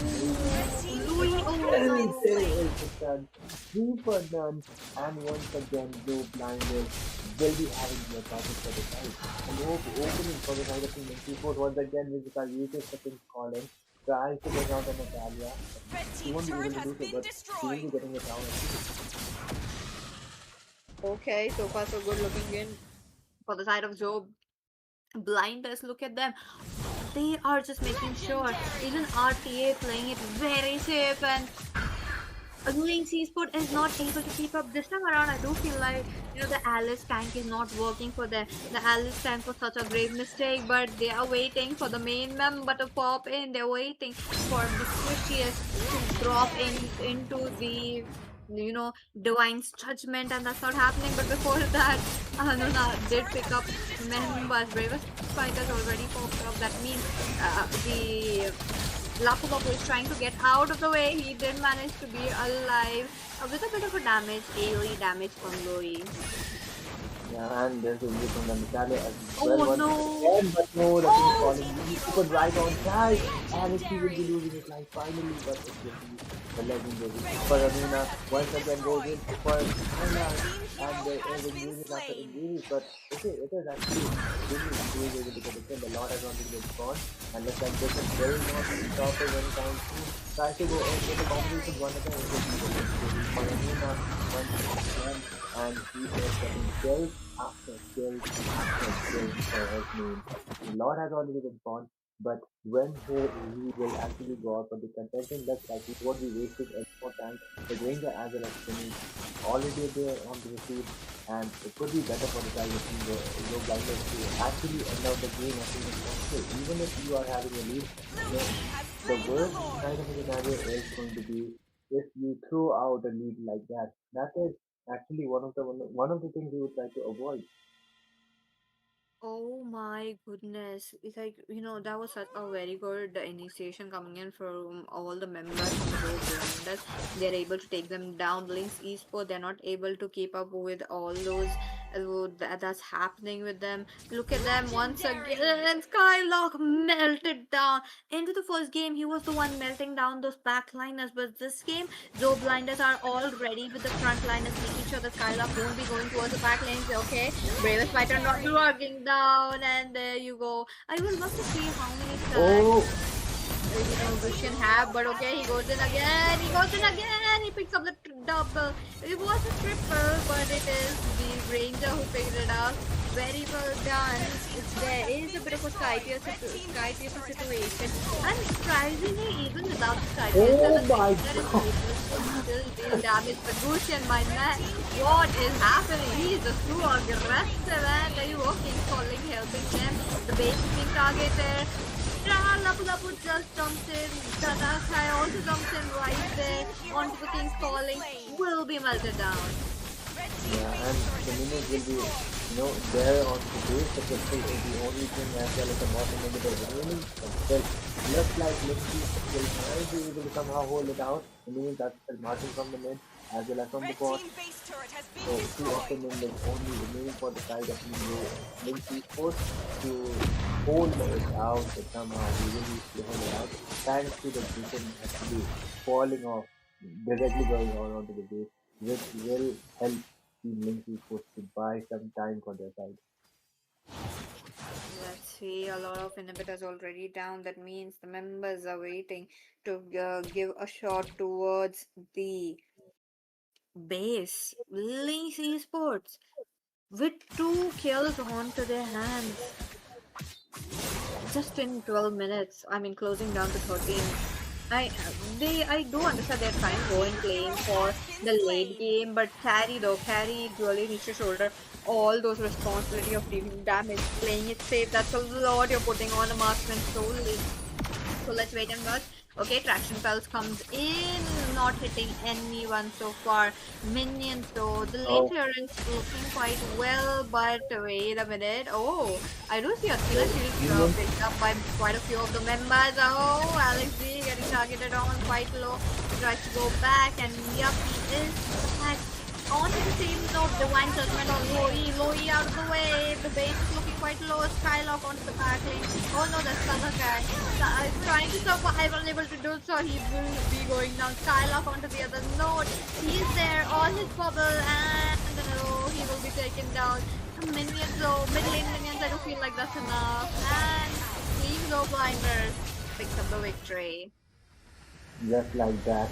And after the third game was completely a redemption Victory! arc for the side of Hero Gliders. An absolutely dominating performance in my opinion compared to the previous two games.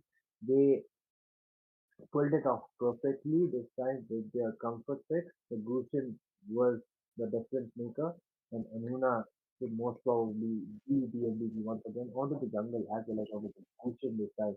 This week. Highly possible, or even the tanks, though. I do feel like a lot of tanks have been picking up the MVP towards a lot of matches. So maybe, the tanker will be crowned as the MVP. But at the same note, let's talk about the dominance. Like how Zoe Blinders were really, you know, ready for Skylark's Natalia. They knew that they're gonna pick up a Natalia. They knew they have to come up with a counter, and they picked up such a perfect counters. They trapped Natalia onto the King's Calling. They made sure that Divine Judgment will be ready for, as well. If the Natalia is off the field, the next would be the Louis. Louis wasn't able to deal damage. Maybe the Vexana might have done a bit of a good AoE damage right there onto the team composition, but it is solely their comfort picks that we are looking at. So that's what we have seen today. Yeah, that's true. And for Team Link Sports as well, I believe that first game it worked out pretty well for the side, but they were kind of throwing it out even on the first game. Second game as well as the third game made sure that Team Joe Blinders were able to get a reverse sweep for their side, and they forced out on game number three. And game number three it didn't extend out compared to how long game number one and two went. So Team No Blinders will be the one getting a victory as well as moving on to the next stages. I do wish well for the side of Team Linksy Sports as well on the upcoming next tournament. I hope to see more of the team as well as more of their action on to the next tournament as well. But slowly, I think we will be on to the MVP as well as on to the what do you call it, the stats results as soon as possible. So our production will be making sure. But before that, I would like to remind all of the viewers that please like and share the stream. And if you have not subscribed, then please subscribe to the channel as well. I believe this tournament it will be quite successful. So we will be moving on to the MVP screen as soon as possible. And there you go.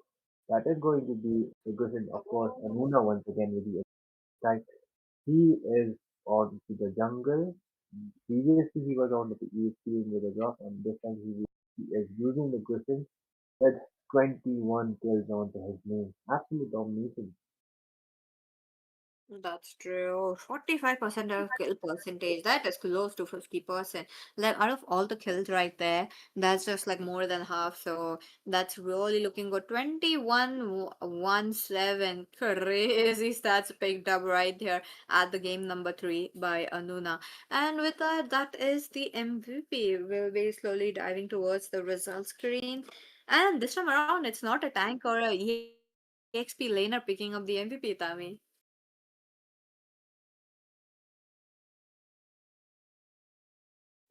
So Yeah, that's and with this, I think yeah, we are moving on to the result sections as well. And yeah, the draft of course team, the road blinders.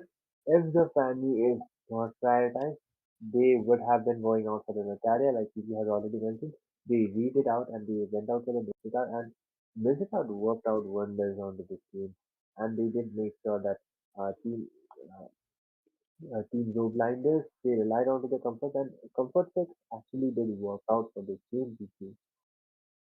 that's true. Like, right on the game number 1, we did see them trying to play a lot of comfort heroes.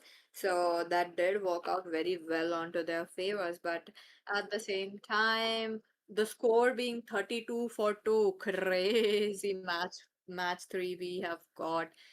And as you guys know, we still have one more series left. Let's get our team ready for the series number 3. I am curious to know what will be the result. Is it going to be 2-0, 2-1? A lot could be happening. Yeah, and with that, we will be back with a short break. Till then, stay tuned, and we will be back as soon as possible.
And good evening, guys. Welcome to the Realms of Rivals, being brought to you by HNT Esports in none other than collaboration, not collaboration, but this tournament is being powered by none other than the MOBA 5v5. And yes, a special thanks to Vista as well for sponsoring the diamonds and the prize pool. But yes, this is not the round robin, but this is the group stages of the BO3 and the last match of tonight as well. But in the cast as decks, it's none other than your homeboy Jeff. Coming alongside me, we have Baldudu. And it's good to be here, man. Back in action. A lot of games. We've had a lot of interesting series so far. Always gone very tight from the start. Uh, Always a best of three, and it always went to the tiebreaker. So, I mean, Um, that kind of shows that how competitive the tournament's getting from the very beginning itself. And we have another game which is going to be BCF, which is Bros Can't Fly versus Sunbound Blade, and that's the game we're going to be looking at. oh man, Bros Can't Fly and Sunbound Blade. Okay, both these names are really flashy and amazing. I'll be saying like a really modernized name, but yes, are they gonna stand up to the same name and expectation that they have right now, or is it gonna be a little different? But nonetheless, as we That are going is to be the switching question. on towards the draft already, Baldudu, as the side of Team Sunbound Blades have the first pick on the name. And I think looking at the current patch, I mean, we've recently had the revamp with how some of the items, especially with that fighter emblem, man. I mean, because the new fighter emblem passive, it gives you hybrid lifesteal. So you don't like, I've seen a lot of marksmen kind of making a comeback once more because they're able to like sustain in these team fights. They are able to avoid having to build life steal. They can just focus on getting their core items way earlier, and they lose out almost negligible damage. And I think that's a good thing because I think all of us are a little tired of seeing two fighters in the gold lane each time. Man, I mean, if you ask me about it, I generally do love playing fighters in both the lanes here, especially with the matches and the fact that you mentioned that the marksmen are again rising in the gold lane. That's kind of like a 70-30% I'll be seeing. 70% still goes on towards the fighter side, while the 30% are on towards the marksmen because the only marksman I'll be seeing which is rising is either going to be a Herod, which is not practically a marksman but moreover of a mage here.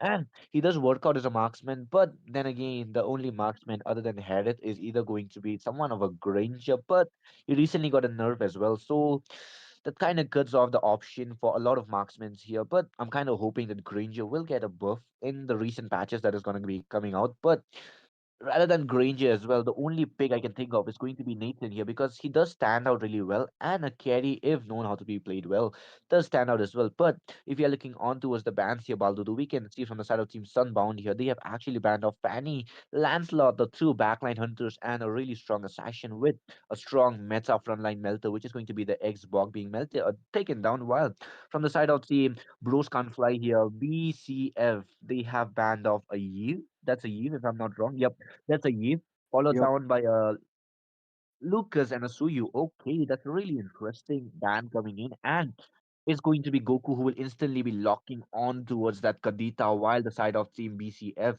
they will be locking on towards that two fighter meta already. And a really fast paced draft coming out from both these sides. I mean, they're not really hesitating at all. And if we look at the side of the red side, they're going pretty standard. I mean, BCF, they still are going to stick to what has worked so far in all these patches. They want to play it safe. They get the Yuzong, and you can't go wrong with Yuzong in the current patch. I mean, the Black Dragon is just so phenomenal in zoning. He's still, I think, arguably an STA jungler Oh simply man. because of the value he brings to his team. So I would say that yeah, I have no issues with the Duzong pick whatsoever. It's gonna give a lot of value to its team. And CC, I mean, it has kind of fallen off from that top ranking, but it still does a decent job in terms of lane bullying and giving you that early pressure. Uh-huh, exactly. I mean, with her stacks being taken down in just 3 seconds here, that's a really big of a nerf, I'll be saying, because maintaining her stacks was the only way that her yo-yos can hit really hard here. But combining it with a Zushin here, a really strong zoning comp coming in from the side of Team BCF here, because Just look at the comp here. They have a curtain calls. They have a Yuzong with a big black dragon going on towards the back line here with a Zushin with a lantern flare as well as a beacon blessing here. So there is a really strong comp coming in and a touch up on towards the draft as well. A Lapu Lapu being banned off here. So the EXP as well as the goal laner can pretty much go on pretty safely here. But we can't ignore the fact that they have a Brody here, which has a really strong early to mid game comp here, especially against the CC here. She won't be able to outrange or even out sustain the damage that will be coming in from the Brody's basic attacks himself, and with the shards, with the memory shards here that he can use, or with the stacked one, that'll just hit even harder for the CC here, which will make her not able to sustain that basic attack pretty easily here. But from the side of Team Sunbound here, they have banned up a Minotaur, knowing that it can pretty hard counter when it used up with a Minon Fury. When a Tectonic Charge is actually marching in, Minotaur can actually use up that Minon Fury and disrupt the whole combo here. So that is a really valid ban. And the last ban coming in from the side of Team BCF is going to be a really cherry on the top for the side of Team Sunbound, which is going to be the Foredrin being taken down. So that leaves out the Baksha for them to be picked off. But against such a comp from the side of Team BCF here, I don't think so. Any tanky jungler would be working out here. But what are your thoughts, Baldudu? I mean, like you said, tanky junglers are not going to really work out because against a Zuzhan, you kind of need something to really capitalize. You already have the Zuzhan. You want to ensure the Zuzhan has space to move around. So I would probably go in for something like you could go in for the chip. I mean, the chip would be so good in this comp considering they've banned out kind of most of the counters. The Fred's taken out, the Lucas is out, Yeeves cancelled. They'd also, the side of Sunbound has already picked up their Romo, so they can't go for a surprise Carmilla. Mm. In fact, even the Borg is taken out. Basically, all the conventional counters to a chip are kind of taken out. And you know how well Yuzong, CC, and Zushin are going to thrive with the portals because the biggest issue with Zushin is that she gets caught out while she's rotating. Like she gets baited, her skills get baited out easy. But that won't happen if you have a chip now with the portals. On the other end, they could still go in for a Joy. I mean, a Joy would be a good counter to what BCF Esports is building for themselves.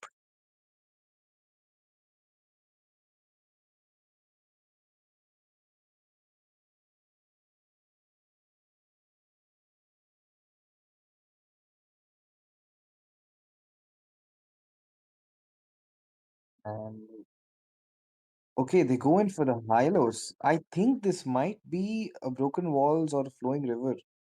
Considering the draft that BCF is running, I actually thought we might be seeing an R-Lord too. But yeah, man, I mean, interesting draft coming in. Hylos does make sense because you have the Glorious Pathway to slow, and you can stack up a huge slow when you pair it up with all these slow skills that the opponents are running. Whereas, Uh-uh. Jeff, like, Oh, yeah. I'm really confused as to how is Sunbound Blades gonna respond. Sunbound Blades here. I mean, looking on towards the hands of Team Bros can't fly here. I mean, they have a really strong zoning comp coming in, but Arlott, I mean, he can disrupt the front line with that final slash here. But the question will be arising on towards how long will he be able to actually use it up here. But look at that, Amon is also here already.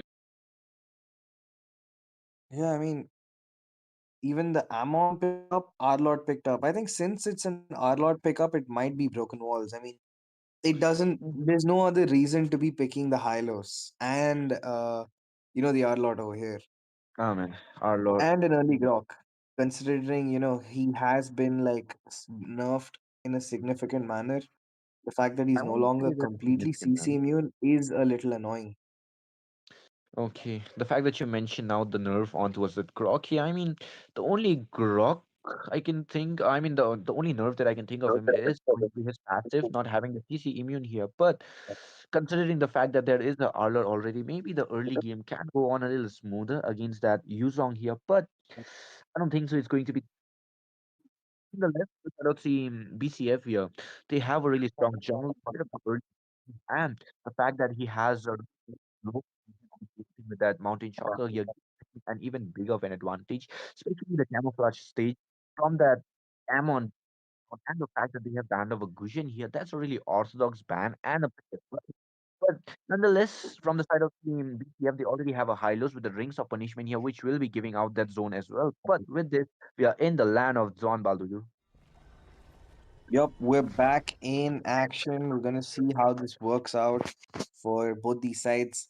And looking at the situation so far, I mean, in terms of how rounded off the graph is, I think okay, BCF has okay, that's pretty loud in game, but yeah, BCF over there has the better in the early. I think yeah, they're gonna have the better total advantage.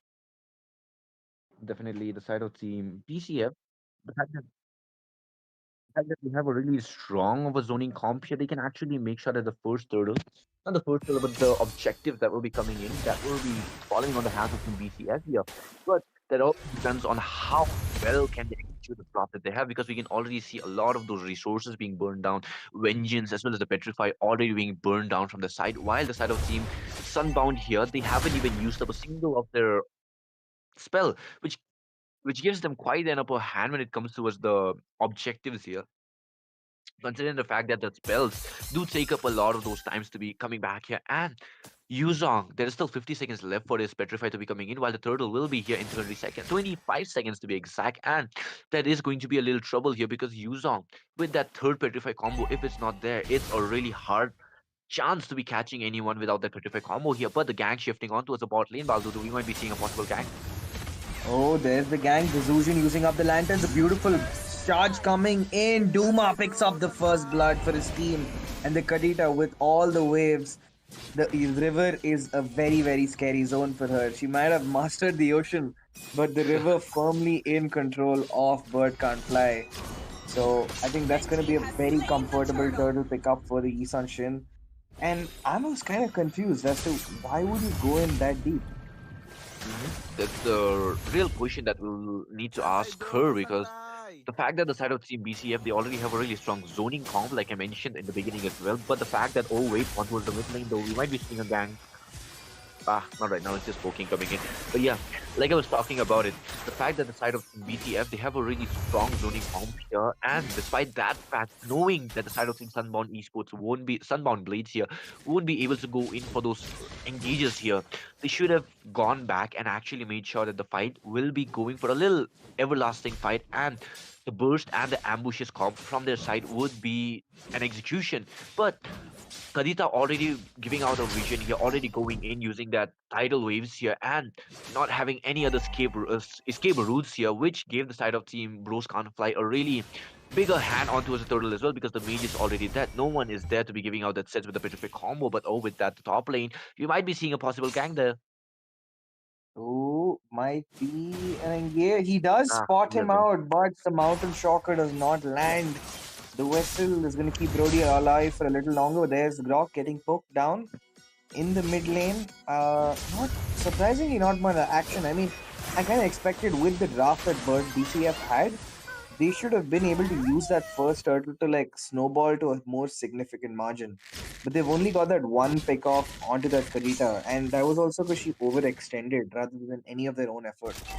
Oh man, definitely they could have done it out with the snowballing comp that they have already, but they haven't decided to actually utilize the full potential out there right now, which gives the Cyto team Sunbound Blades a little chance to make a comeback here. And knowing the fact that they have a Amon here, but ooh, I'm kind of not liking the fact that a lot of tanky heroes are there for the Cyto team BCF here, and Amon has not gone in for the Flame Retribution because it would have given him a really perfect chance to be going for the burst damage here. But with that, Baldur, the second turtle is already here.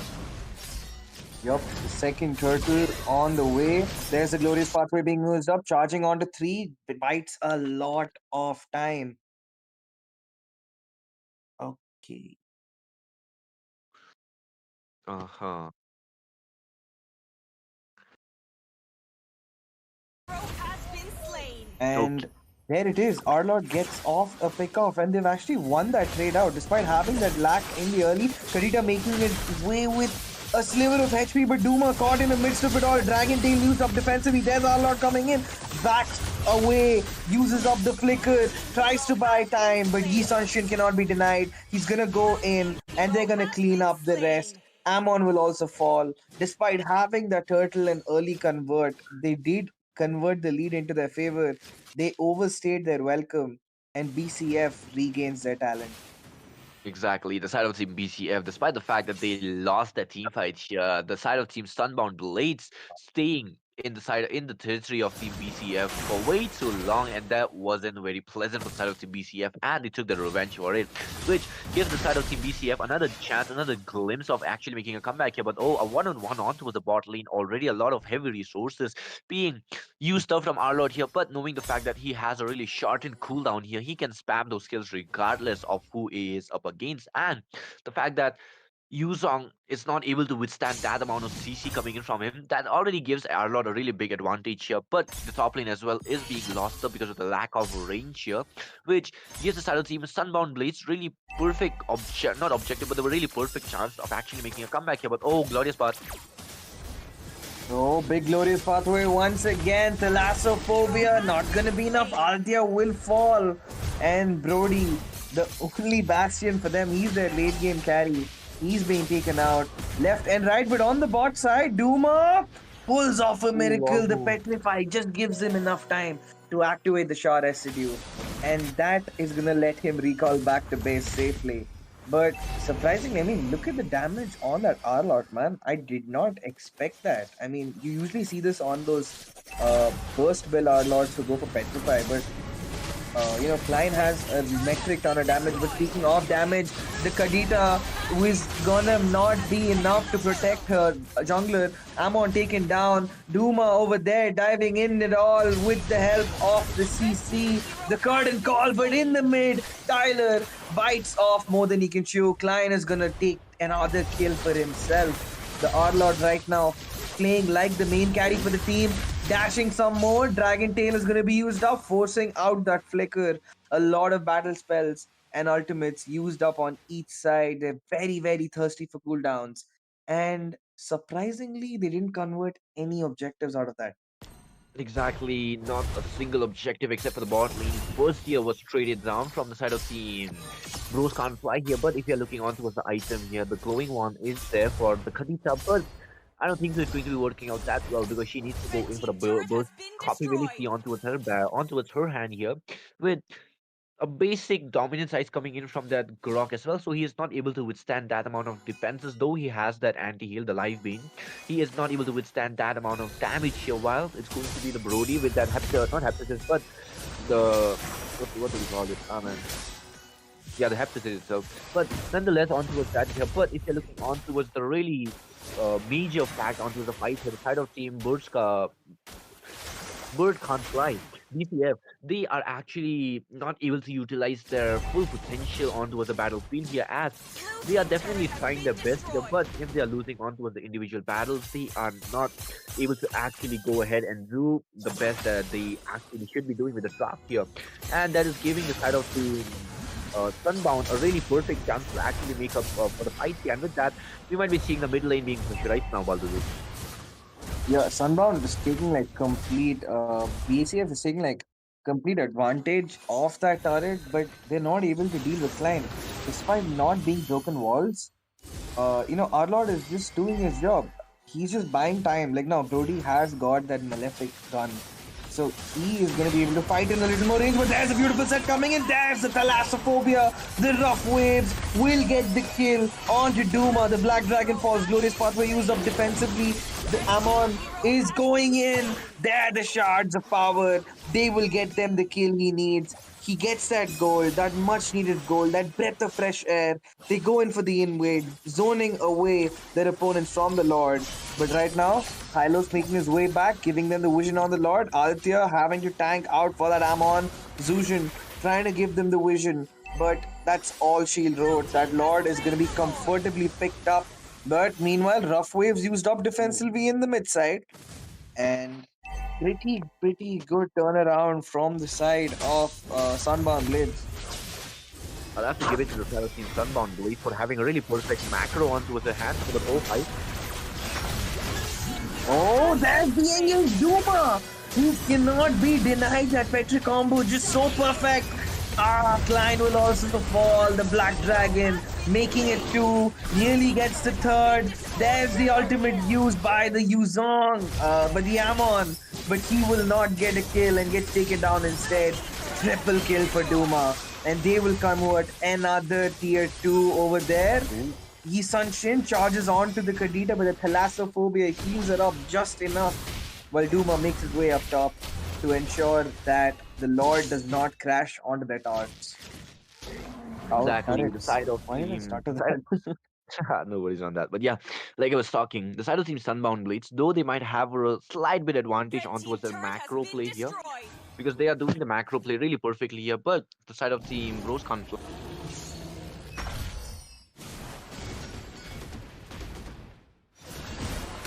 it is not looking good for them, man.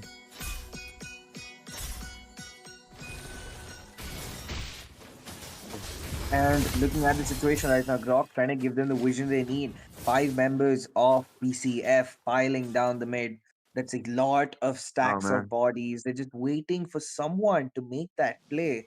They know the client's there because of his passive has activated onto Hylos. But the question is, exactly. who is gonna bite first? Oh, there's the Kyrie Bush coming in, and that's a Oh death man, zone. Klein is gonna be bringing him back, but they overspent too much onto that Hylos. They have nothing left to handle Duma, who's gonna charge in with the Black Dragon farm. The dash used up onto the Brody. There's a Petrify. The Age is used up, but the shield is not gonna protect you, Brody.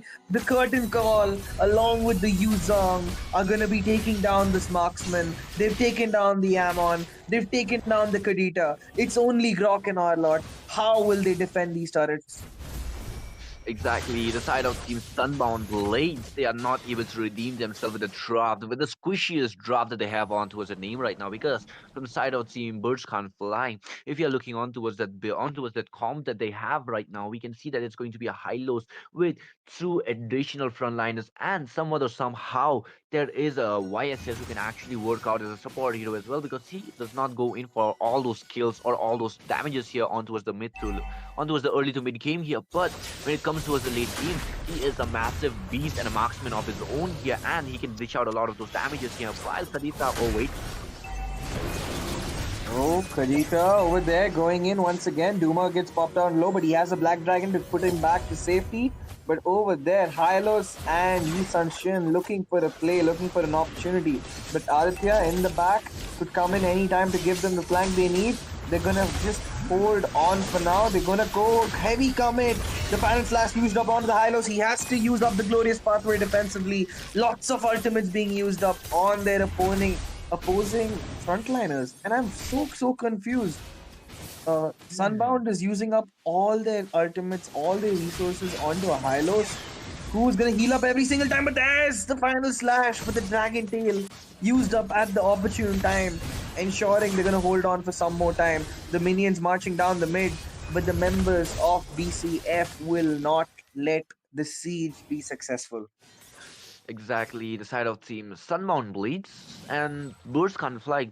This is a really close tying matchup. We've seen this is basically a tug of war between two really strong teams here. They are actually doing a back and forth onto the match here because one time onto the one scenario we can see the side of Team Sunbound Blades actually having upper hand on the fight, while on the other team side here we can see Birds Can't Fly actually have a much better option, and with that you might be seeing the Lord fight inventing here, Baldudu. Oh, there's the Lord. They've already reached the Lord altogether. There's the Black Dragon from the glorious pathway with this Dujin. Huge set by the Grok. 3 people with that tech charge.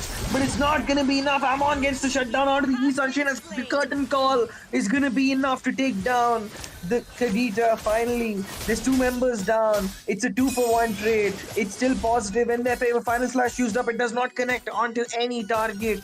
And with that being said, map control and that Lord control in favor of Birds Can't Fly. The bird cannot Exactly. fly, but Yuzong definitely can. That ain't a bird though, that is a dragon that we are speaking about, and he is absolutely making the full use of it. And with that, the side of Team Sunbound Blades, they they did definitely lost onto the fight here, but they managed to take down the jungler while the jungler was still alive. So that give the Saddle team Birds Can't Fly actually a really big of a disadvantage of not able to go ahead and contest for that Lord here, because they know that the Amon can actually use up his camouflage stage and actually come anytime, snatch up that Lord and just reverse the game. But the side of Team Birds Can't Fly, they actually used up their brain really wisely here. The macro play was really amazing. Not macro, but the micro play was absolutely amazing there. And they did not decide to go in for a really rush Lord here, despite the fact that they had managed to win up the fight. And with that, Zuma actually going in for the fight. Oh, once again, Duma, why is he going in that deep? You don't need to zone, but he does get their team the objective they need. It's high time he backs off. There's the revitalize used up, a little overstay, a costly resource that they could have actually held on to during the inhibitor siege. Because while Sunbound Blades might not necessarily have the best team fights, they can definitely defend a turret, man. They have the Amon, they have a Grok with the walls, he can reset the Lord. They have the Kadita who can dive in on any member who goes in a little too deep. That's why Esunsin is unable to really go in, because he is so worried about that Kadita. And there's also times, Final Slash. Exactly. Oh man, the final flash is always there. And as we are speaking, Lord has been defended as well. And this game is going away too long than anticipated. Oh, with that, the fight will be invented though. Oh, look at that. Duma uses up the Black Dragon, Petrify onto the Brody. But they will not be using up the torn apart memory. He survives with another sliver of HP like he's done the past 10 times. But there is Amon with the kill onto the Hylos. The tank, the bastion for the side of BCF will fall, but not before they chunk down these turrets, take down the top side, and that mid is but a shadow of the HP it's supposed to have. Exactly. The side of Team Birds Can't Fly, they are making those little mistakes that they should not be doing out there, which gives somewhat a really good of upper hand for the side of Team Sunbound Blades. They have to be making sure that they somehow or somewhat can make a little comeback here. But the side of Team Birds Can't Fly, they they're still doing a lot of those works here. But if you're looking on towards the items here, we can see that there is going to be 4 tough boots in the serial here, Baldu. Just look at that. With everyone and their grandmother is building the top booth. That's actually five from the side of BTS.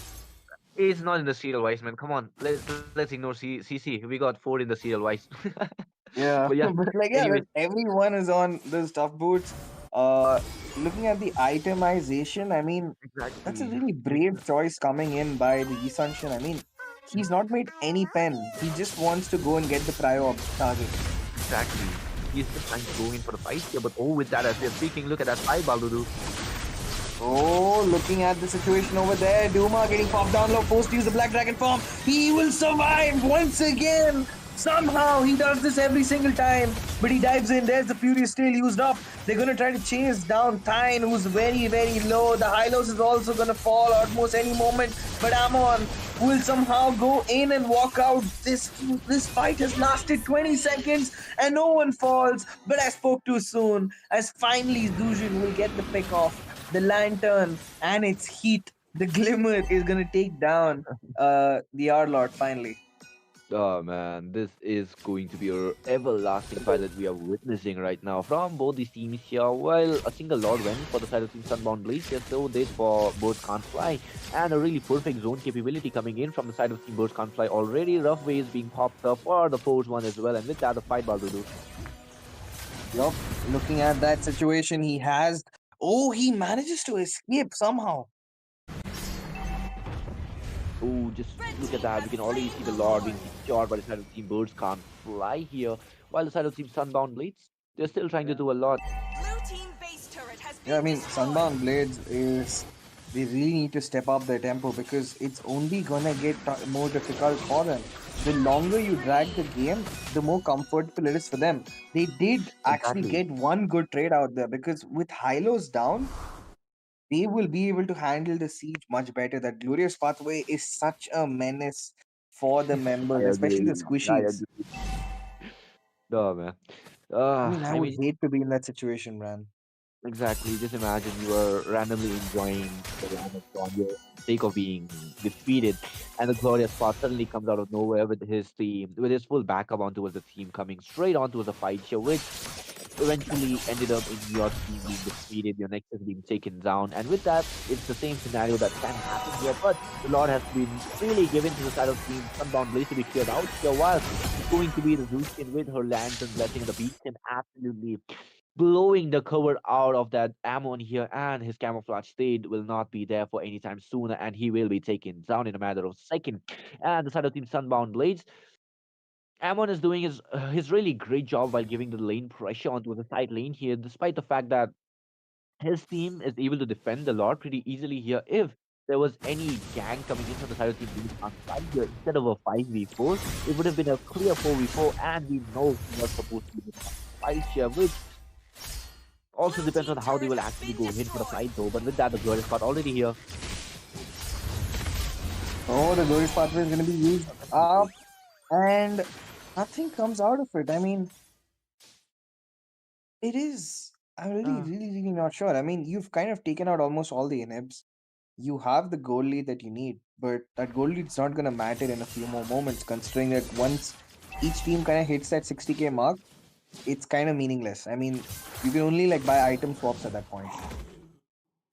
I mean, in such a scenario here, the thing you can do is you can just sell out your boots at the same time and just go ahead with whatever you feel like is a defensive move or whatever you feel is the comfort of you being surviving out there here. But the side of Team Sunbound Blades here, for some reason, they are not able to actually utilize their full potential onto the fight in the late game here because just looking into the build here, they have a Burst Kadita and combining it with a Brody onto the late game here, he can dish out a lot of those damages here. But I don't think so. He has those penetration item right now. And with that, last Lord fight possibility is here, Baldudu. Another fight coming in. They get the killing spree onto the Ammon. They don't have to take this fight any longer, but they want to wrap it up all. A huge set by the dog, but who's there to give them the damage? It's only him against the world. He caught five, but he lost it all for the highlight. You got the play, but the game has come to an end. That is the wipeout, and birds can't fly, marching their way down the mid lane. The recalls are out. They're styling on their opponents. But with that, Oh man. the first game of the best of three will go to the red team. Exactly, 22 minutes of the game was instantly here, and with this, we'll be seeing the side of Team Birds Can't Fly securing their first match point on this BO3 format here. And yes, this isn't going to be the end of the match as well as the BO3 format still goes on. And if we are speaking about the game here, there were a lot of draft mistakes from the side of Team Sunbound Blades here. In all honesty, I'll just give it to you that because if you're looking on towards the draw from the side of the Birds Can't Fly, they had a really perfect zone capability, and to counter it off, they could have gone in for a really strong comp of their own, like a mage on towards the Kadita, or even a Yeve. No, the Yeve was banned. I can't forget that. But if there was a Yeve opened up, it would have been a really perfect opportunity. But instead of a Kadita, even a Farsa, or not a Farsa, man. Come on, why am I saying a Farsa? But Yeah, I mean, Farsa is there not was a gonna work user. in this, but it's situation There anymore. was I mean, the side of Team Birds like, have such a strong comp that any comp that I'm thinking of, it instantly gets counted out. There was a Eve that they could have picked off, but she was banned off. There's a Farsa, but she'll get counted down by a use on here. Akimi. But then again, Akimi, I don't think so. It's going to be working out that great. Even with the DHS, it might have been a 50-50, but not a full possibility for the hands here. And side of the Birds Can't Fly, they had a really perfect what can I say? They had a really perfect comp on the hand. Instantly go ahead, use that glorious path and cover up the gap as well. I mean, they use that Hylos to its max. I'm gonna go in for a non-DHS comp, which was confusing. I mean, Exactly. They could have gone in for much better options on their hands as well, but they decided to go in for really weak of a marksman in my honesty. And it actually made the side of the Bird Can't Fly a really strong comp on their hands. But yeah, with this I think we should take a short break, Baldudu. yup. Oh wait, never mind. We can't forget the MVP, which is going to be Luma instantly with that. Yeah, man. I 134. mean, I felt like No, half the game I'm just taking I his mean, name. goal per I'm minute. like half the game I'm just taking his name. Kill per minute as well, kill percentage as well. He had 29%, and we had the KD 5-1 with an instant MVP towards his name as well, and it's going to be Zuma as well. Oh man, that name is already frightening. Yup. And looking at the situation so far, he had almost a perfect game. I mean, he died only once, and I think there was like 25 moments in the game where I was like, dude, how is he not dead yet? Like, how is he escaping with this level of HP every single time? But he did make it possible. Oh man, absolutely. He was able to clear it out pretty darn easily here. And every time he felt like he is about to die out, he somehow came back with more and more HP towards his name. Oh man, I mean, this is the power of Yuzong as well. A guy who has been in the competitive series for way too long, and he does not want to stop anytime soon as well, because ever since he has been released, he is absolutely dominating and destroying the esports community on towards the MOBA 5v5 as well. And if you're looking on towards the Exactly. scoreboards here from the side of Team Birds Can't Fly, there, I mean, the match, if you're looking on towards as well, a 22 minutes match already. That's a really huge, everlasting battle that we witnessed out there.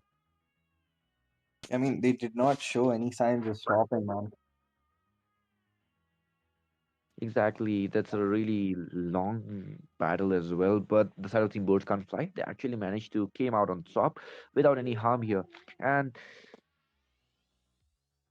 CC here, she did manage up a lot of those lanes, even though she was getting out of the range. She managed to keep up her goal pretty properly here, and that gave the side of Team Birds Can't Fly an even better of an option to actually come out on basic terms here. But Baldudu, we don't have much to talk about the first game here, but we'll be proceeding on to the second game in a few minutes. But do we take a break there? That's the question.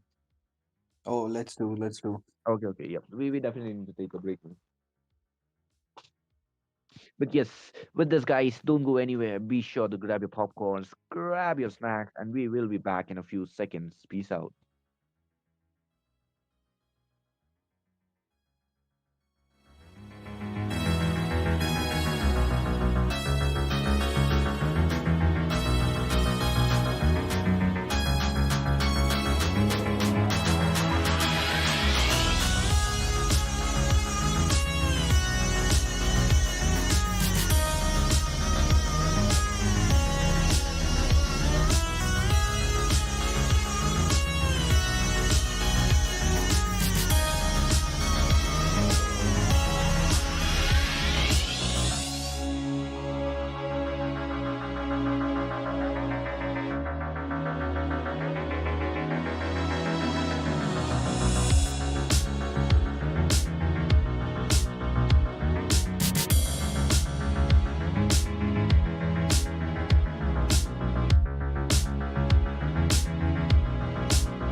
Good evening, guys. Welcome back to the Realms of Rivals, being brought to you by HNT Esports.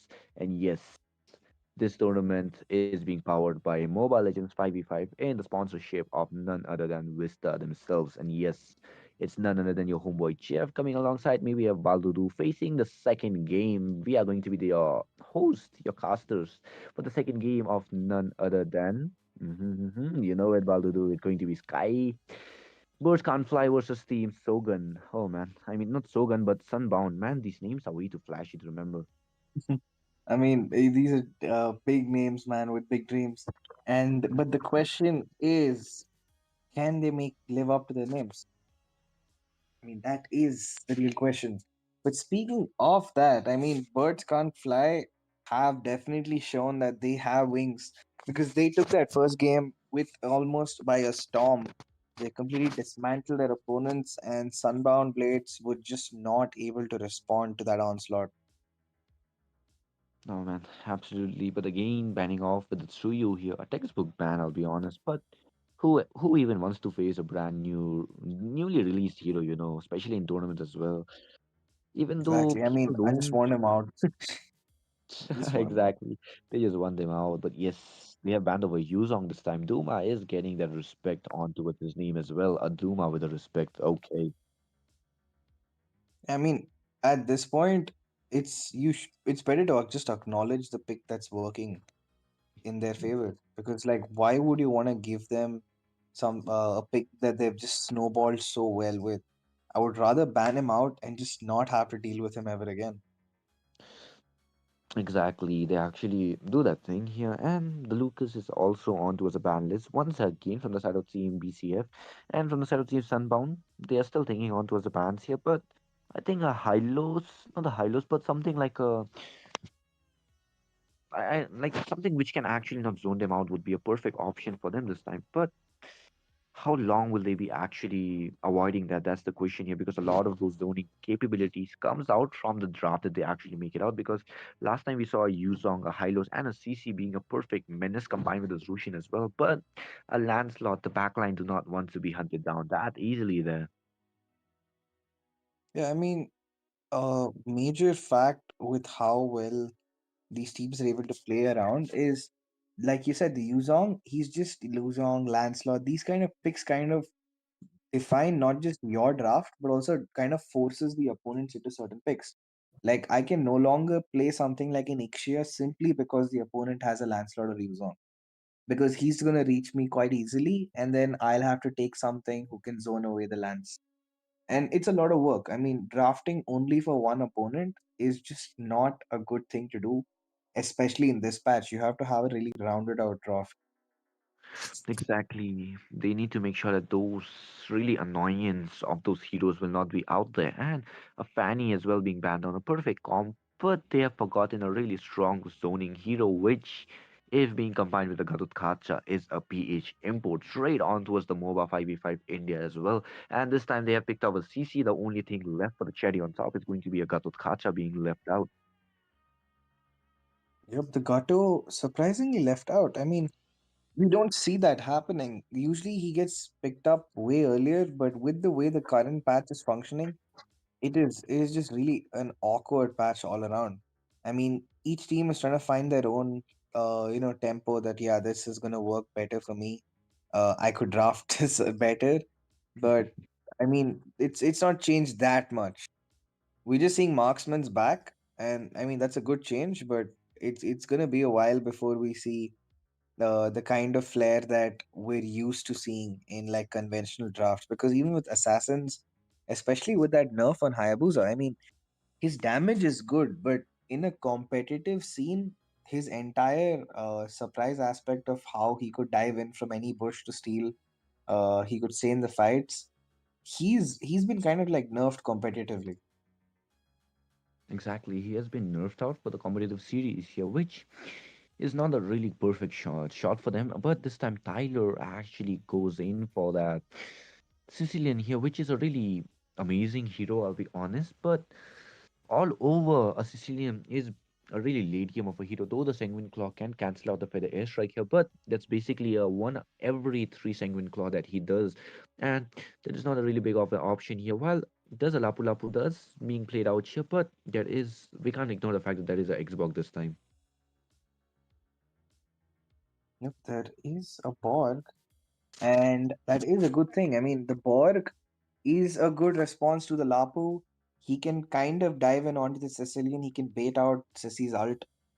He is gonna struggle a little with the CC, but all of this is contingent on the fact that that Borg is in the jungle and not actually an Esmeralda jungle, because that is also a very big possibility. So there is that. And now since Mm. Sunbound Unbound Blades have kind of gone in with this uh kind of brawl comp, but the issue is they need crowd control. Otherwise, Lapu and CC are not going to wait for anyone's permission to go and gank. They have like really free access to the map right now. There's no one to really effectively stop them from diving the backline. So Sunbound Blades needs to instantly pick up heavy crowd control.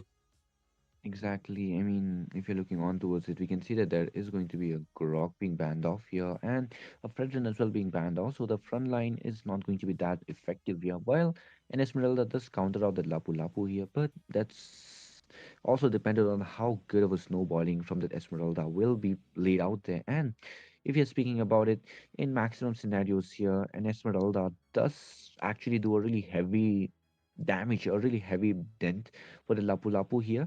But then again, it's not all the time for the team fight here because Esmeralda is usually a late game hero here. She can withstand a lot of damages in the late game, but from the early to mid game, she is really squishy on her own. And that actually makes her really vulnerable target to be taken down pretty easily here. While if you're coming onto the second phase, onto the bans here, a really textbook ban once again. There are the same bans that we saw onto the first game, which is going to be the Minotaur and the Fredrin, while from the side of Team Sunbound here, they have actually did their own respect. They have banned off their own grok and combining it with the respect onto the YSS as well. Yep. And draft wise, I mean, both teams are banning out well. BCBF, Birds Can't Fly is still kind of sticking to the same bans they did in the previous game. They don't want to deal with that Minotaur. They don't want that Fred. A lot of these same options. In fact, they did take out Klein's Arlord this time. So I think both sides have been respected pretty well, especially the EXP laners, because he was the only one who was even close to giving the same kind of competition the rest of these guys were pushing out, the kind of output the other guys were putting out. But yeah, it's the same old question. Who are these guys gonna pick up in the roam? Ooh, A glue. Oh my god, that's okay. such an ambitious pick, man. It's a very, Ooh. very ambitious pick. I mean, if you're looking on towards the picks from the side of team, Birds can't fly here. They actually have a really strong comp, which heavily relies on towards the amount of people that are in a cluster, which gives the Spellvamp a really strong of a ideal here. While a glue does play out with that stick and the split onto him, but for how long is that's the question because a good glue can actually turn out the game, but at the same time, a bad glue can heavily destroy the game as well. But from the side of Team Sunbound Blades here right now, they have a really strong comp. They have a burst. They have the front lines, but for how long? Because the side of Team Birds Can't Fly, if you're looking onto the bands, onto the picks here, they are heavily loaded right now with the late game being secured, the Sicilian here, and the early to mid game being really damageable for them, and a really perfect snowball comp with a Hilda coming in. I mean, it could go anywhere, dude, at this time. I mean, the draft with this glue, like while they did go for the Hilda, yeah, I mean the Hilda is what are you really gonna pick the Hilda against? Like what is that? Right now they could like it could be a Martis jungle, but I think it's a Martis gold. I think it's like a gold lane Martis or a gold lane I don't think Esmeralda with so. an EXP Martis. It's definitely going to be an Xbox. Oh, it's a This looks Roman. like an Ooh. SATUL draft, to be honest, from Sunbound Blades. Oh, Yeah, I mean it looks very similar to their drafts. But on the other side, BCF, they have the Hilda, they have the Amon, and I feel like Amon is gonna either snowball altogether in a different game, or he's gonna really struggle to get online. Exactly, but yes, with this, guys, we are in towards the land of Tron as both the teams are already here. And with this, we can see the side of Team Burst and Fly leading with 1 point on their name, and side of Team Sunbound Blades. They need to make sure that they actually secure 2 more wins, so that in order to make a reverse sweep out there.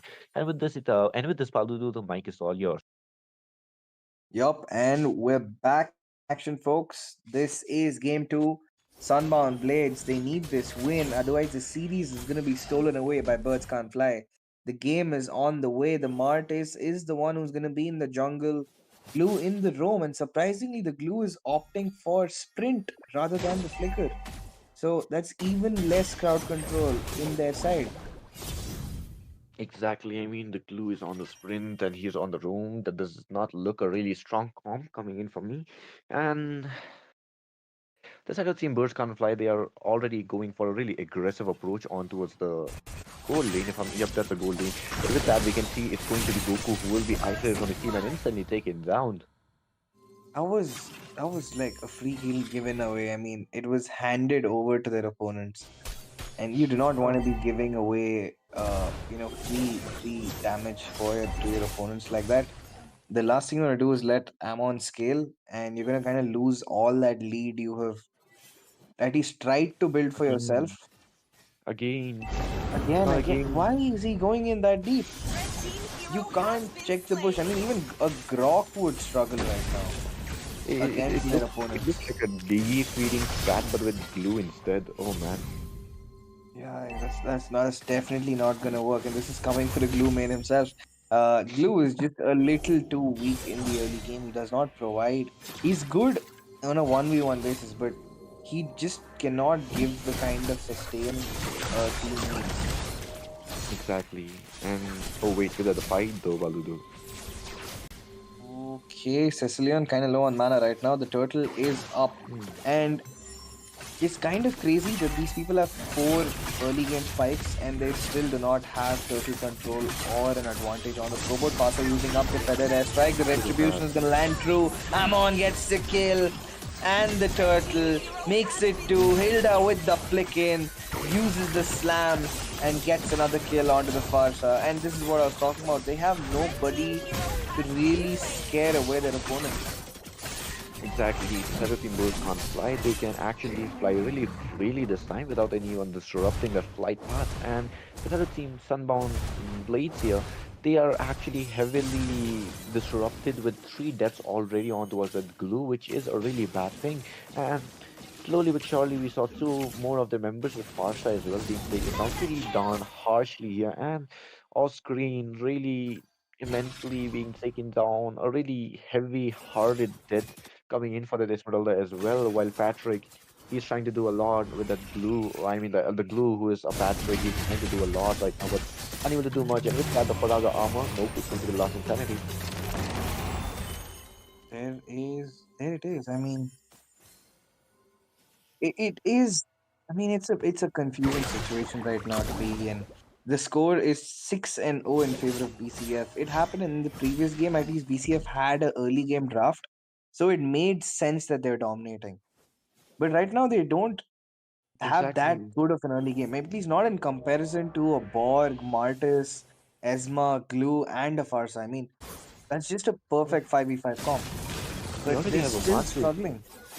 They already have a Martis that actually works out really wonders here, but they are unable to make it out to their full potential here. I mean, Martis, we really know that he's already perfect snowball hero. He's cruising for the early game, instantly securing kills after kills, and later hands over the game towards his teammates to the end, doing everything else. But this time, you cannot see that same scenario coming in for the Saturn team Sunbound here, as their snowball comp is not actually snowballing. Instead, they're giving the snowball to their opponent's bird can't fly, which is going to be a really heavy-hearted defeat if they actually manage to lose at the moment here. While from the side of team birds can't fly, they are still trying to do all that they can here, and with that, we can see the second turtle already here, Baldudu. Second turtle is up. Amon looking for an option. Shard there, Duma is there. They have four bodies on bot, make it five. They're all trying to pincer their opponent. The same can be said for the other side, but a little late to the fight. There's the oh, not the black dragon monster. That's split actually. Lapu dives in with the bravest fighter, catches two. A huge set, a huge play coming in from the MVP of game one. Duma makes it happen once again for BCF. Birds can't fly, but Duma definitely can with the Black Dragon or the Bravest Fighter. And Oh man. meanwhile, Amon having a very, very comfortable situation in terms of the turtle doesn't even want to use the retribution, and he's just holding on to steal away some more jungle. But on the side, Aditya against Poe. There's a Sanguine Claw used up. It does not connect. He holds on, stays alive for now, uses up some of the fire missiles, but there's Unstoppable picked up. Off-cam kill. Farsa gets taken out.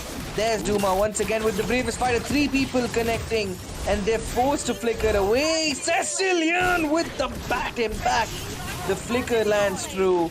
May Gods gets the kill on to Glue, and that's all she wrote. Red team's 11 turret and has been 0. destroyed. There's another turret collapsed. What is happening, Jeff?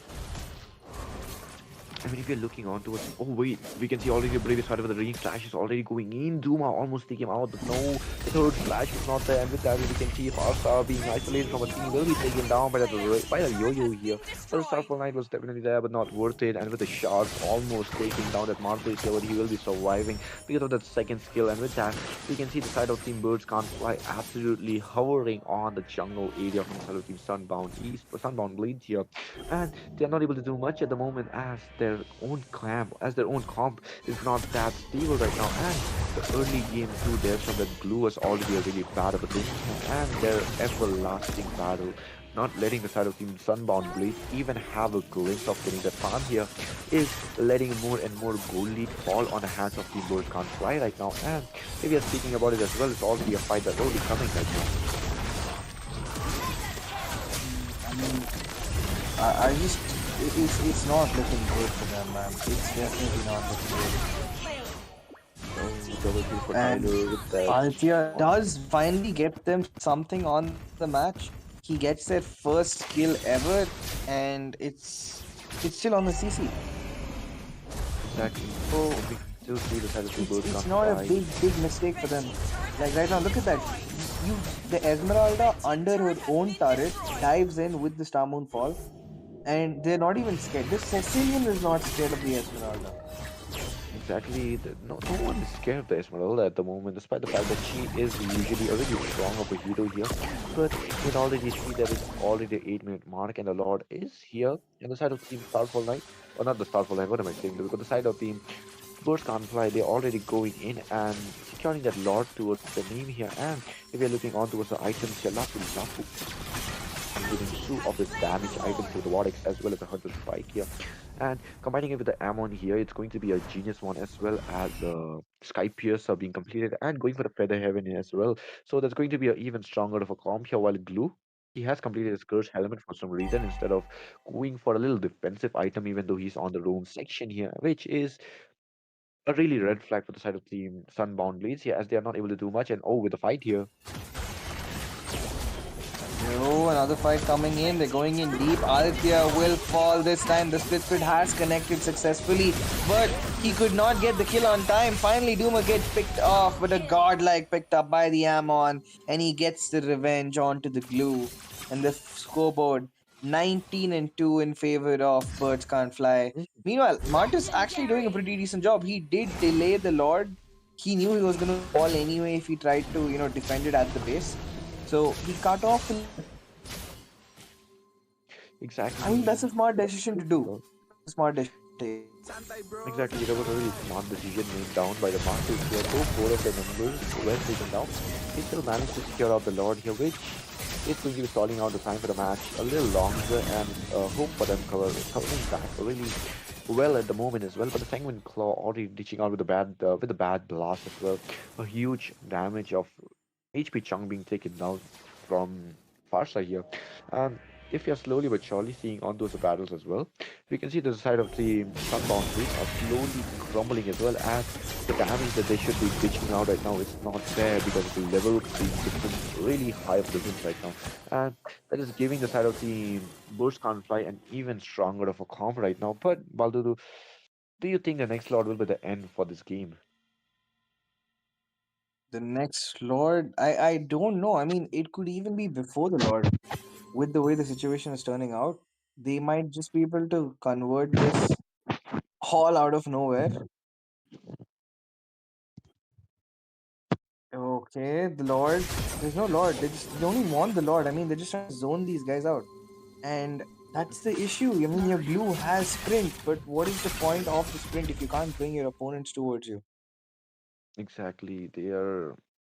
Ah, they're doing some things which I can't even understand at the moment, but with the zoning being there, with the battles always just immensing time after time, with the 30 seconds still left remaining for the lot to be spawning up, and there's already an 11-minute mark, but before even the 12-minute mark, we witnessed the Holy Grails being taken down, and the HPs from the inhibitors are already dropped really low as well, which is giving the side of the Burst can't fly an even bigger of a loophole to end off the Nexus pretty easily here, while like I was mentioning, the snowball from the side of the birds can't fly is not there, and Hilda was definitely there for the invasion for the buffs here, as well as combining it with the Ammon here. He needs the late game fight for as well, but the fact that he already got 2 kills straight off the bat onto the blue here gave him an even better of an option to instead wait for the late game and go for the early game fight as well. And with that, we can see that the side of Team Bird can't fly already going for that aggressive fight as well. Aggressive pick coming in, but why is Duma going in that deep? I mean, you can just hold on, let the minions crash, but the bat impacts on Tyler, man. Like, look at the damage, and they have, despite having 3 flickers, they have no cooldown, like, crowd control to ensure Tyler is stuck while the rest of the members being damaged. They don't have any burst damage apart from one decimate from the Martis. And yeah, look at the top side. Amon he just took that turret out for free because these members were so distracted, chase trying to hit Duma. They kind of ended up giving a turret for free. Exactly, they're giving out the turrets for absolutely silly reasons, but the top lane are already, it's already a mistake of being destroyed over the top with the bot lane, with the minions already marching in here. But with Red that, team as we are base speaking, it's turret already going to be a Nexus, and the destroyed. Nexus with the inhibitors being taken down from Legendary. already the top in the bot lane, with Marthas being taken down already with the fight already immensing as well. We can see it's going to be the where the airstrike being used up straight off the bat onto the back line as well, and with that, Lord is marching onto the mid lane, but it's going to be a Powerful Knight being used up in the Esmeralda of the fight already going for an even longer of a stretch with the shots being used up onto the back line. Flicker from the Esmeralda being popped out here with the last insanity taking down a shutdown onto the Amon here. With CC going for the kill as well as Lapu Lapu stunning and kill onto the faster here. The Nexus being marched down with the Lord already marching in, and with that is going to be the Nexus being taken down from the side of the Star, not the star. Oh, why am I saying star for now? But the side Victory! of Team Birds Can't Fly will be securing the spot for the next round, and with that, it's going to be the end of the last match for tonight, with the BO3 ending in a clean sweep for the side of Team Birds Can't Fly against Team Sunbound Blades. Yeah, Sunbound Blades. I mean, that was a very convincing clean sweep, and I think a big. I won't say I'm taking away anything from the team's success, but I feel like Sunbound Blade kind of changed their own gameplay with the draft. I mean, not just in game one, but in game two too. They kind of like they kind of threw their own early game with those drafts. Like they either too much crowd control. In the previous game, they had crowd control. They had no staying power. This game, they just like, okay, we're gonna forget crowd control. We're gonna get staying power, but then we have no one to set. I mean, exactly. Both the teams they did have a really strong comp this time, but the side of Team Starfall, what, bro? This is the third time me calling the side of Team Sunbound Starfall Night. I'll remember. But anyways, Sunbound Blades, they really misunderstood as well. But uh,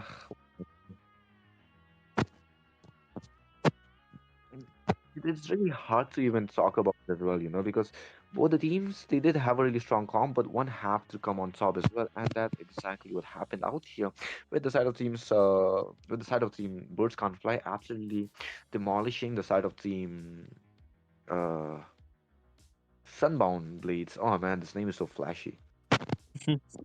We will get the hang of it eventually. It might not be today, but we'll get the hang of it. But Man. I think it's like not a bad thing. But yeah, Jeff, that you won't have to like try to say the name again because they did not kind of make it to the next round. And look at that. I mean, 14% KP, but that is an insane graph. But yeah, May God's gonna be the MVP. I mean, I kind of expected it might be Tyler on the Sessi. It might even be Duma, but Duma did get like picked off twice. So I guess Hilda was the one who was there throughout every single fight and stayed the longest. I think it should have been like a way higher KP. I mean, there might be an error with that. And yeah, May Gods, a really, really convincing performance, ensuring that Tyler was having the safest game of his life. Exactly. Tyler did not even get marked down that harshly this time, and that gave him a free opportunity to actually go ahead and what can I say, farm up and do the snowballing later on. And that is a really well-deserved MVP for me, Gods. And he managed to secure up that spot as well. And for the not the round, but for the group stages as well, they are doing really amazing right now. And I hope this is not the end for the side of Team Sunbound Esports as well. But as the group stages go, I kind of feel like it's a really technical ending of the game here. But if we'll get a graph on towards that stats here, like we were mentioning, a really clean sweep for them. And if we are coming on towards that stats here, it's going to be 3-1-12 for CC here and 5-1-8 for Lapu Lapu this time with 3-0-12 for Sicilian. That's a zero that gameplay with 10 kills on towards that Amon, a really aggressive game. For real, man. And with that, 23 and 3, even those 3 kills were like kind of in favor in like under turrets when Duma was going in deep. BCF showing off a very, very strong performance, but will it be enough to sustain them in the next round? Because every single team that's made it this far, they've played against teams of a similar caliber and they've emerged victorious. So the question is whether all these teams in the further rounds can they make miracles happen? Can they continue to show that level of consistency that you need to, prevail in the realm of rivals? Exactly. But yes, guys, it's already very late at night. It's almost 12. So it's already time that we sign off as well. But yes, in the cast of decks, it's your homeboy Jeff coming alongside me. We have Baludu witnessed a really amazing game between Team Sunbound Esports and Team Birds Can't Fly. And with this, you guys are watching the Realm of Rivals. We'll see you guys tomorrow, same time, exact place. And with this, peace out.